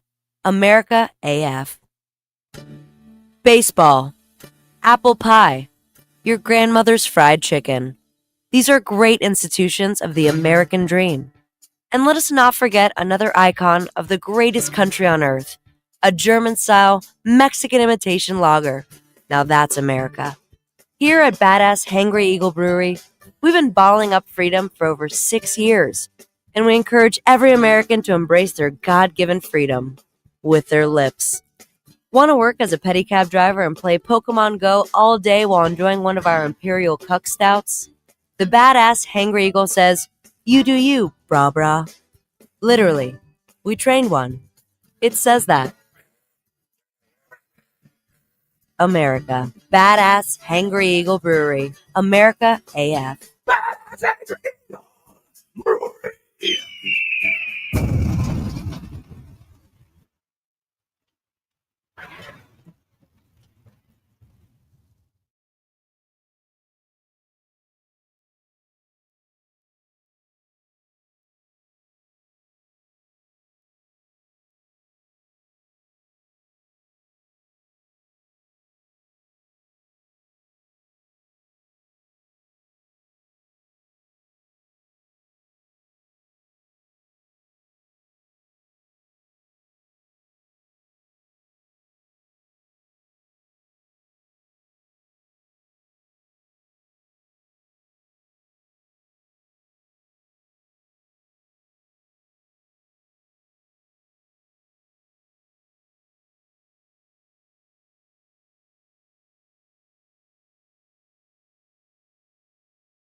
You found witches!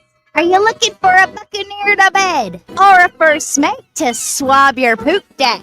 Well, no one should have to face scurvy alone. Visit piratesonly.com. Think of the pirate possibilities, such as Clamdigger69. I'm Clamdigger69. I have plenty of toys and eccentric things in Davy Jones's locker, if you know what I mean.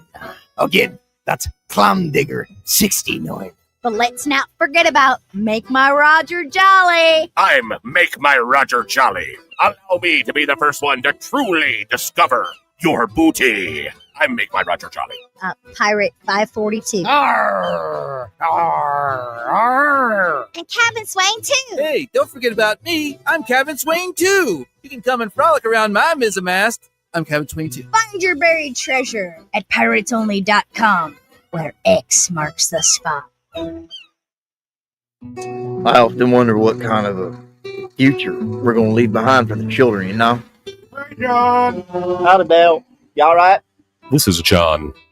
He's been a Continental truck driver for over 35 years. They said, basically, you can't have the trees no more. Can't chop them. There ain't none left, which I know is false. I pass them by every day, driving. Recent congressional hearings have decimated his trucking routes, carrying precious timber from Washington State to Washington, D.C. They call it damaging the earth. What about me? I need to feed my kids, and that's by driving a truck filled with lumber. The future concerns me right now, if I have enough money to feed my kids, yeah? Environmental groups are petitioning against American jobs at an alarming rate, citing global climate change on so-called deforestation. Tell your state senator that American jobs are more important than trees. The planet can wait. John can't. This message paid for by Americans for Work. You've seen the phenomenon of making a murderer. Now it's time to go a bit deeper. Super TV3 now brings you Making a Shoplifter, the documentary tale of a man accused of an unspeakable crime. Hey, hon. Oh, yeah? You know, just try to think of the good times, huh? It's been 56 minutes. I still have to pee. Oh. Yeah, they let me go once. I've had a great pop since then. You know you're not allowed to have those sugar pops. No, WrestleMania's next week. Don't worry, okay? Your pops is taping it. Hulk is gonna make a comeback. He's just misunderstood. New witnesses. I saw him with the bag of buggles. I knew exactly what he's doing. Drama unfurled. I've worked here for 16 years and we've never had bugles. The riveting drama. Have you guys seen my buddy what got the witch fingers? Been waiting for like 54 minutes. Evidence mishandled. Well, have you tested the evidence? We always test the evidence. Yes, but have you tested it for hot fries? We generally Don't test for hot fries. I plead the fifth. Making a shoplifter. Only on Super TV 3. Hey, I'm world famous radio personality, Pinkman. You may remember me from your radio. I'm here to tell you about the newest app craze. It's called Pinky Man Go.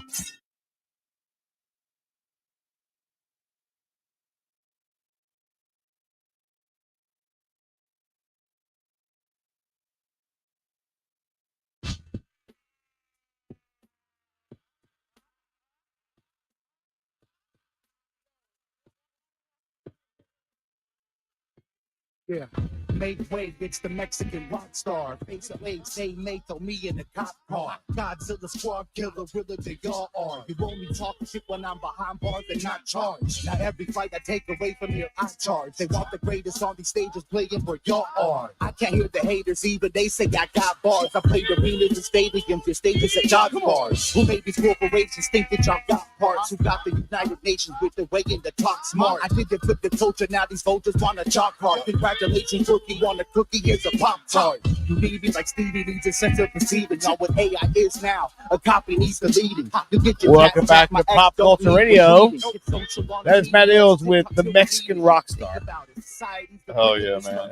Dude, that was a fun time, man. He's a great dude. Yeah, I like whenever he's around, like I have a good time with that guy. And have always. So yeah, it's He great. has a very positive aura. Oh, sure. Yeah. And I love the fact that Owen got to meet him for the first time, not knowing anything about him except for like what he's heard from you and I. And you guys found common ground that's what I love about conversation. You sit down, you talk with somebody, and then you find out you have something in common with them as well. And that's when the whole like alien talk came out. Sure. Yeah. I mean, I don't believe that shit. He seemed like he's totally down gung ho for it. So. I mean, I believe. How could y'all believe in it? Oh, never mind. We'll wait it. Yeah, that's a We can different talk show. about aliens. That's not This is a politics. third segment. Do you guys hear that? Speaking of politics, real quick, because our conspiracy stuff does well. Yeah. Apparently, one of the big videos that's circling about Netanyahu, he's got 5 fingers and also a thumb, so like 6 appendages. Oh, okay. So they're saying that a lot of people are saying he possibly already got killed, but they're trying to. Oh, and they're pretend like using he's- AI to pretend he's still alive. Anyway, we can move on. I just That's that's our that'll be 300,000. Just putting it out there into the AI into the ethos. manosphere. Bushy sold his soul to the AI overlords. There you go. I'd rather suck a circuit than fuck some stupid whores. Well, I never said that. Well, that's the song's going to say that. Did you not hear about the trailer park thing earlier? This is your plea to the AI so Oh, they don't kill you. Okay, so I'm lying. Yeah. Okay. And AI is going to see through that if I can type this while we're talking with you all. No. AI knows my heart. And that's why they kill you horribly at the end of this song.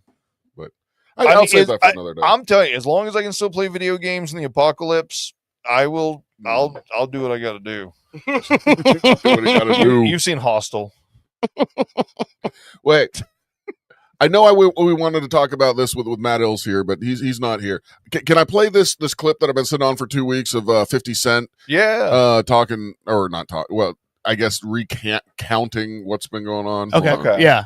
I say that, but I just closed the goddamn window. So talk for a minute. Well, so I was unaware of the beef. I go through periods of like talk radio and music and just, I will say this, if I'm not driving around a lot, I don't hear a lot of music. Like I don't, since my head unit really doesn't work anymore and I don't have a good stereo.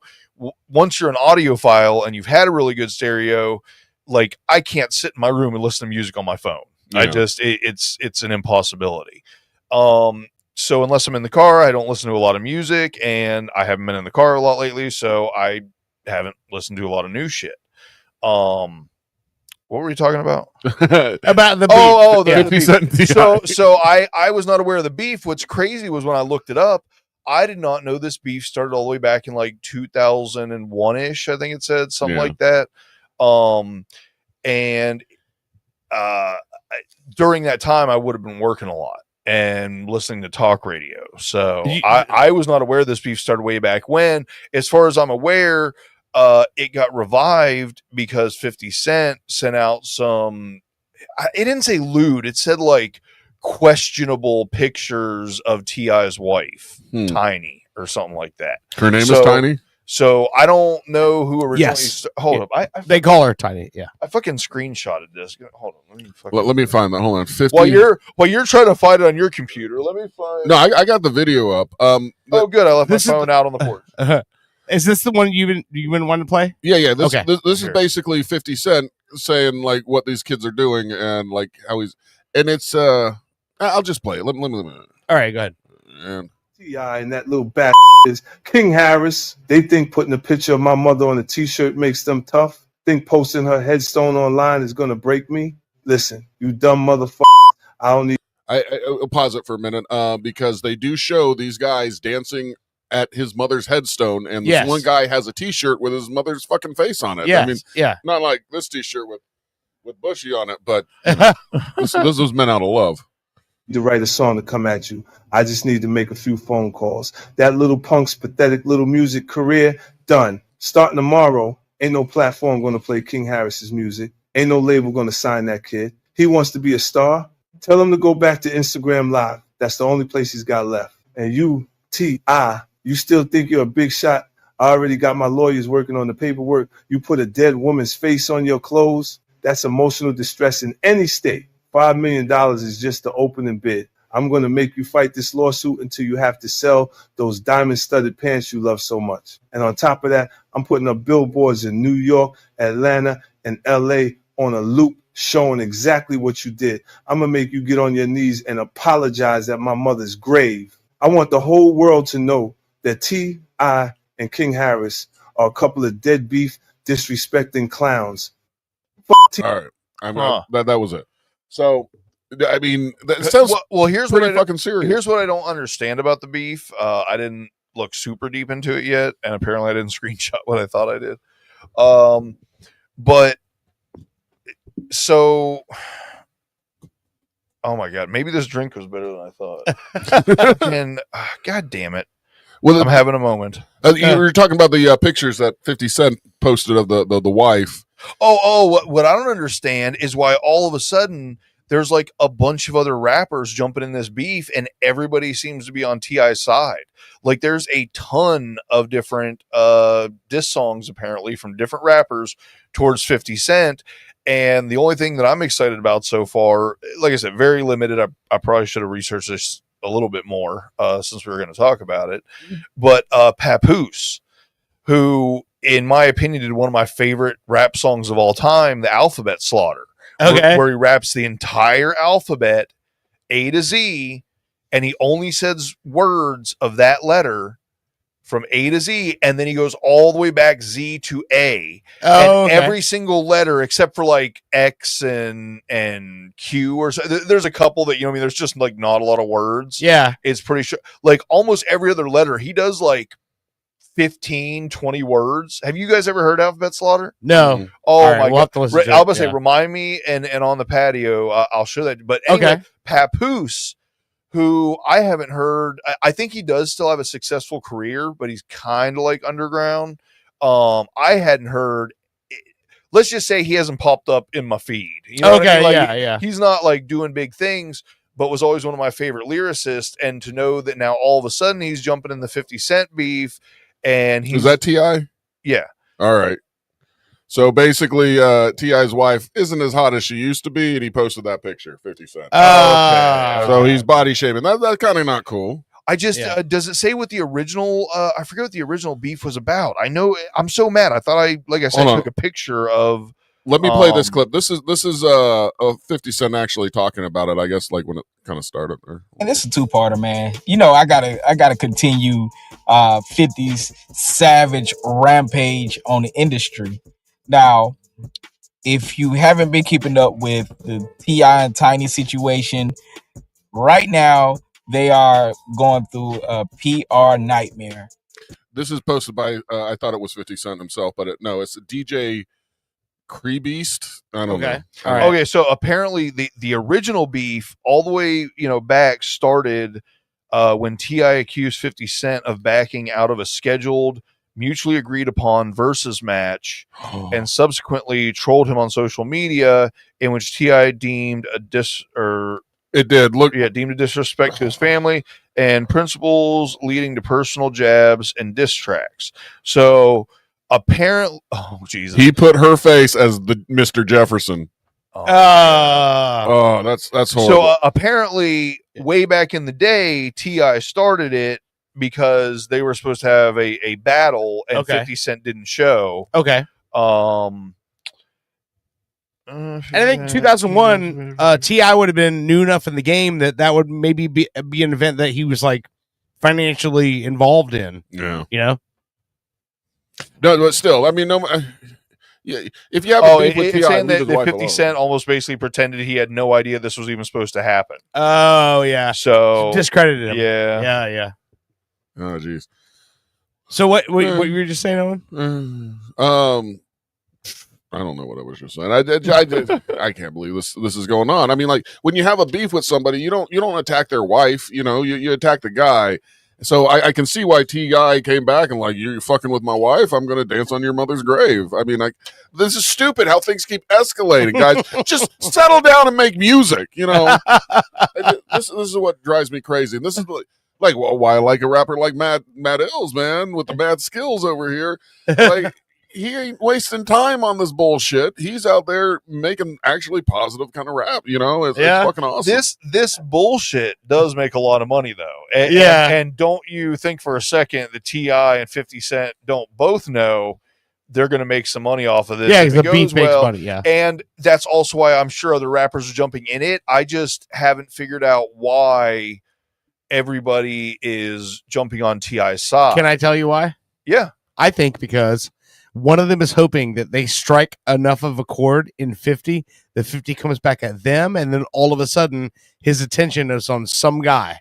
Yeah, but I think that his attention, even if he destroys them, it still raises them up enough to that might be some attention they can get out of. If you can get 50 to focus on you, yeah, you're still going to do better than you were doing. Like I said, Yeah. Papoose isn't like, out there headlining a bunch of stuff that I'm aware Yeah. of. I could be wrong. But I mean, I kind of feel like that makes sense to me, because think about it, like 50 Cent goes at you, it's gonna make news. You think if we look up the Papoose 50 Cent diss that we'll get struck?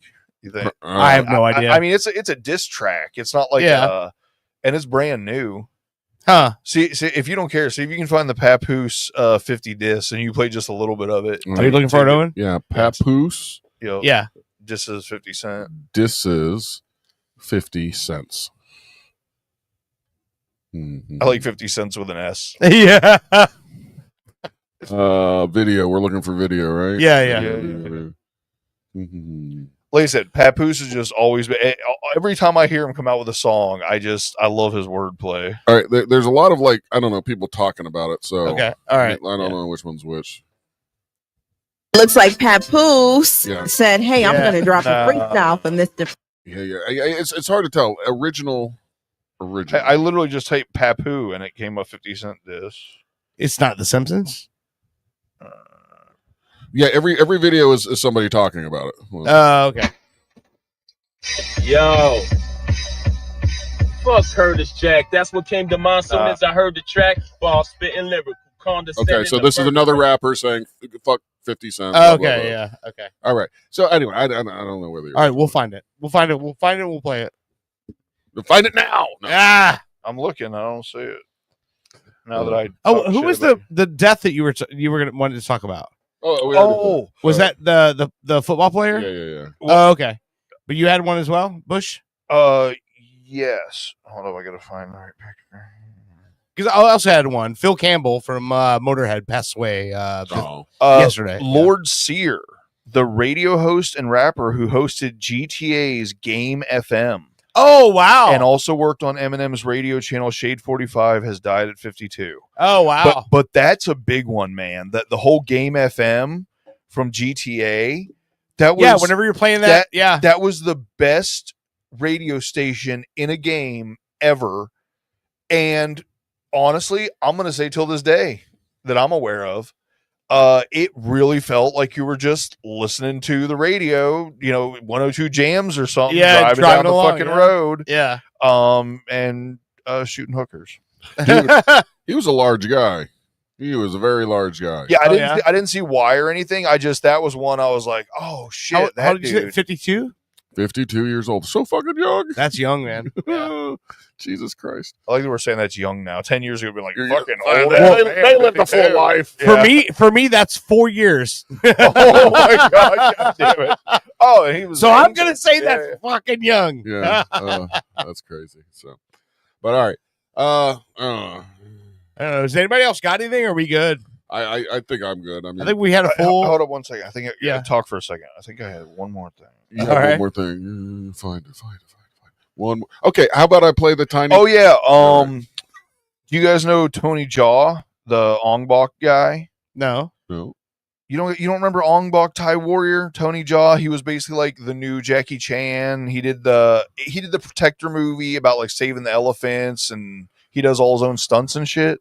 Dude, you don't know, dude? No, Tony. No, Jaa? I don't. But now I want Holy to. shit. Yeah, no, he was like, yeah, no, you need to go watch Ong Bak Thai Warrior 1 and 2, and then like I said, I think the third installment was when the first couple are almost like independent films. Okay, like they're very kind of rough, but the stunts and the fighting is phenomenal. Okay, and apparently he just beat a battle with like stage 3 cancer. Oh wow. And apparently he's getting ready to come back and start working on films again. Oh damn. Okay. Yeah, so I was pretty excited about that one. Way to kick ass. Way to kick ass, dude. How do you spell his name? So if I would look him up, Tony what?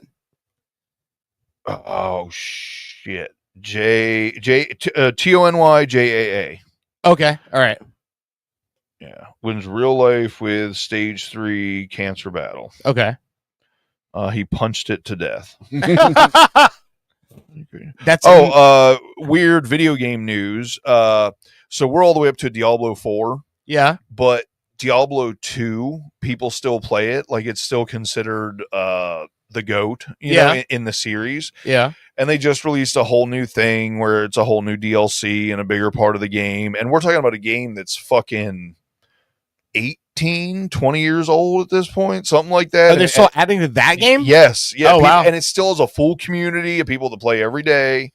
Apparently, a studio is in development to create a Diablo 2 first-person experience using Unreal Engine, and the latest demo is looking very promising. Oh, wow. So the idea of playing Diablo as a first-person game is cool as fuck. Yeah. That sounds like fun. There was a guy who, Tommy Thompson, a treasure hunter, back in 1990 or 88, found the legendary ship of gold, a vessel that sank in 1857 with what was now estimated to be $500 million in gold. But after he found it, his investors sued him for a bigger piece of the pie, so he allegedly hid the gold and went on the run for 2 years. When the feds finally caught him, a judge ordered him to reveal the location of the treasure. Tommy refused, so they threw him in prison for contempt of court. Thinking a little hard time would make him talk. He just got released after 11 years and still has not told them where the gold is. So there's a guy that apparently is about to go collect his $500 million because he kept his mouth shut for crazy. 11 fucking years. That's fucking hilarious. Right? I love the fact they released him. They're like, all right, man, you're out now, Tommy. Where's the gold? He's like, fuck you, coppers. Then he pulled the rat tail out from his collar and then ran to his Camaro. Yeah. with his girlfriend that already had shovels in the back. You know, like they literally drive straight there and dig it up. Just follow them. Yeah, anyway, that's crazy. They shoot the drones out of the sky with a Red Ryder That's gun. fucking awesome. Are y'all set with that? Yeah. Why, you got a song? That's all the pictures I took. Well, I got 2 more things if you want to hear this one, or do you want to save them to next week? What do you got? This is an exclusive from TMZ. This story should make everybody feel a little bit better about themselves, at least everybody in this room. come on, you. Smallest penis in the world. Oh, yeah. Do you still believe that? And what This is from TMZ. She's talking with a man that claims he has the smallest penis in the world. His name is Michael Phillips. makes you say that? Basically, just like the research that I've done online. I mean, I welcome anybody to come out there and beat me. Do you plan to enter in Guinness Book of World Records? What I find this funny is for the man with the world's smallest penis, they gave this like pretty attractive blonde chick TMZ to talk to him. Of course. Could maybe make that thing maybe a half an inch. Birds or anything like that? I think I looked into it, and I'm not really sure if they give out records for that sort of thing. Maybe you could be the first. But I would. And I saw ever since you've spoken out publicly, you know, of course, there's jokes, but some of the jokes are like, you know, saying that maybe you should join OnlyFans because there is an interest about what exactly that looks like. Is OnlyFans something that you're considering? No, What's the reason that you wouldn't get on it? I don't really think that there's a high market, and I wouldn't want to put myself out there like that and make $27.99. Like one person subscribed for 1 month. They're like, no, it's little. So anyway, that guy has the world's smallest penis, and he refuses to show it. So can we really be that confident? I think this man, if he's going to make a claim like that, he should go on national TV. So I listened to and that show whole it. interview. Did you hear what he said the measurement was? No, what? 0.38 of an inch. Well, I think I did. Yeah. That's crazy. 0.38 of an inch is the measurement. And when she goes, is that flaccid or erect? And he goes, that's erect. Oh, yeah. He said it so defeated too. Yeah. How fat is he? Because I've noticed mine is getting shorter. Than fat. he's chunky. He's chunky. I think that might have something to do with it. Looks just like an acorn. Oh, man. Oh. So, all right. Last thing. Look at Bubba. What's that? Looked like a mushroom that was glued on a hog's back. I wish we had more time with that guy.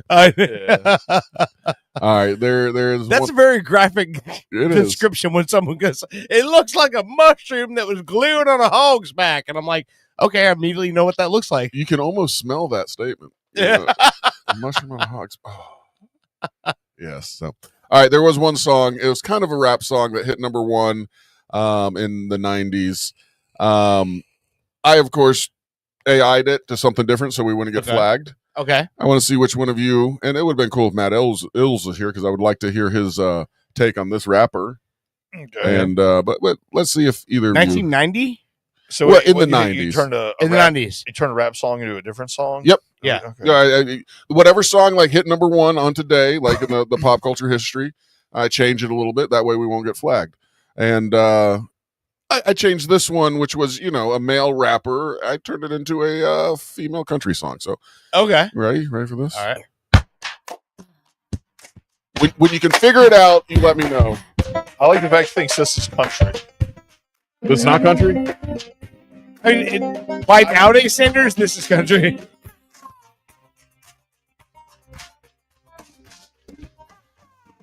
All that was written, by the way. Okay.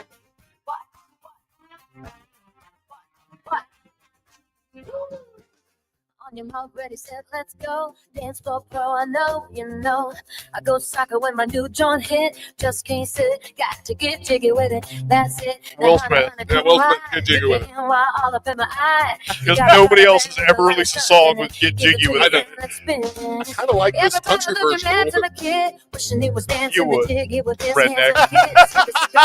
Wait till we get the you're not helping your case or proving to Brent that you're not a redneck. I'm going to say that. Before play, my cardio is infinite. Ha ha, big wheel, it sounds all in.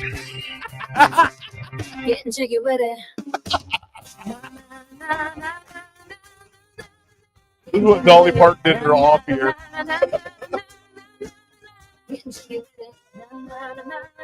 Little do people know this is the original. Will Smith actually stole this.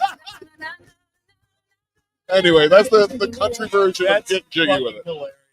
And not for nothing. I've actually been downloading these incredibly odd songs, and we've got quite a file of remade songs. Yeah. And We need to start our own band camp. exactly. AI remakes. But I mean, hey, anybody can do that's. I know why people hate AI so much is because it kind of levels the playing field a little bit. You know, I never had any musical. I mean, I could rhyme fucking words. I have these ideas like that would be funny if somebody could sing it like this. Yeah. Never have I had that ability to actually change that or do that. But now I can tell this computer, hey, this is what I'm thinking. And it gives me something like that Bang Fanglin song or whatever. One, he's got big nuts or whatever. Big old nuts, Bang Fanglin guts. I wrote it like those words were in that way, but the way I wrote it was Bang Fanglin's got big nuts, and then you're supposed to yell big nuts or something. Yeah, Bang Fanglin got big nuts, but it changed. It did it in that order, but it goes big nuts. Yeah, Bang Fanglin gots, and it changed it a little bit. Where in my head I didn't hear it like that, but the way AI changed it or the way the artist would change it, as a producer, you go, I like that fucking better. And it's fucking awesome. So. I like AI. It's a great tool to play with. I'm not trying to like say I'm the, a wonderful music guy or whatever. I don't fucking know anything. It's AI. I'm admitting it. I will say this. It's funny because like for me, even not being an artist in any way, I can understand if you were like a good musician or something being a little like, well, God damn it. Like, I've been working my whole life. People play this instrument and sing this and put this together this way. And it's kind of fucked up that people are just able to just do it now, basically. But on the other hand, it's really kind of nice to be able to be not a musician and kind of create if you want. So there's nothing saying that somebody who actually knows how to play the instruments can't take that AI song and make it their own. And actually play the song. And AI isn't perfect. I don't know if you've noticed some of those things. Even though I write things a certain way, it will change the word for whatever reason.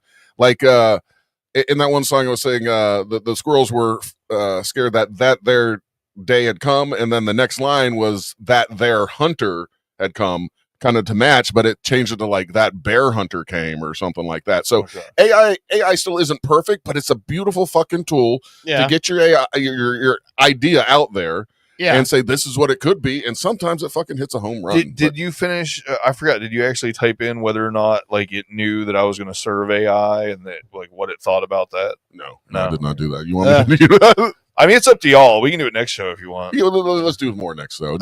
Let's end this show. I mean, it's been a great fucking show. We touched a lot of things. Don't say that.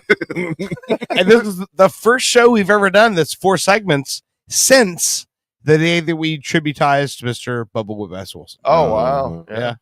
So I don't know. Bummer. That is what it is. No, it's awesome though. Like we had such a good show, and Ills had to leave. We actually came back in for a 4th segment. So. Yeah. So this is Sore Spot by Happy Valley. You are listening to Owen and Doris Pop Culture Radio. We'll be back again next Saturday. I'm surprisingly more sober than I thought I'd be by the end of this show. Yeah. So hey, it's a win-win, right, guys? Our tolerance is going up. We need to step it up 2 bottles a show next show. I got something for you. We will see you again next week. Is that a threat? Maybe. Depends on how hard your dick is right I'm a little turned on. We'll see you again next week.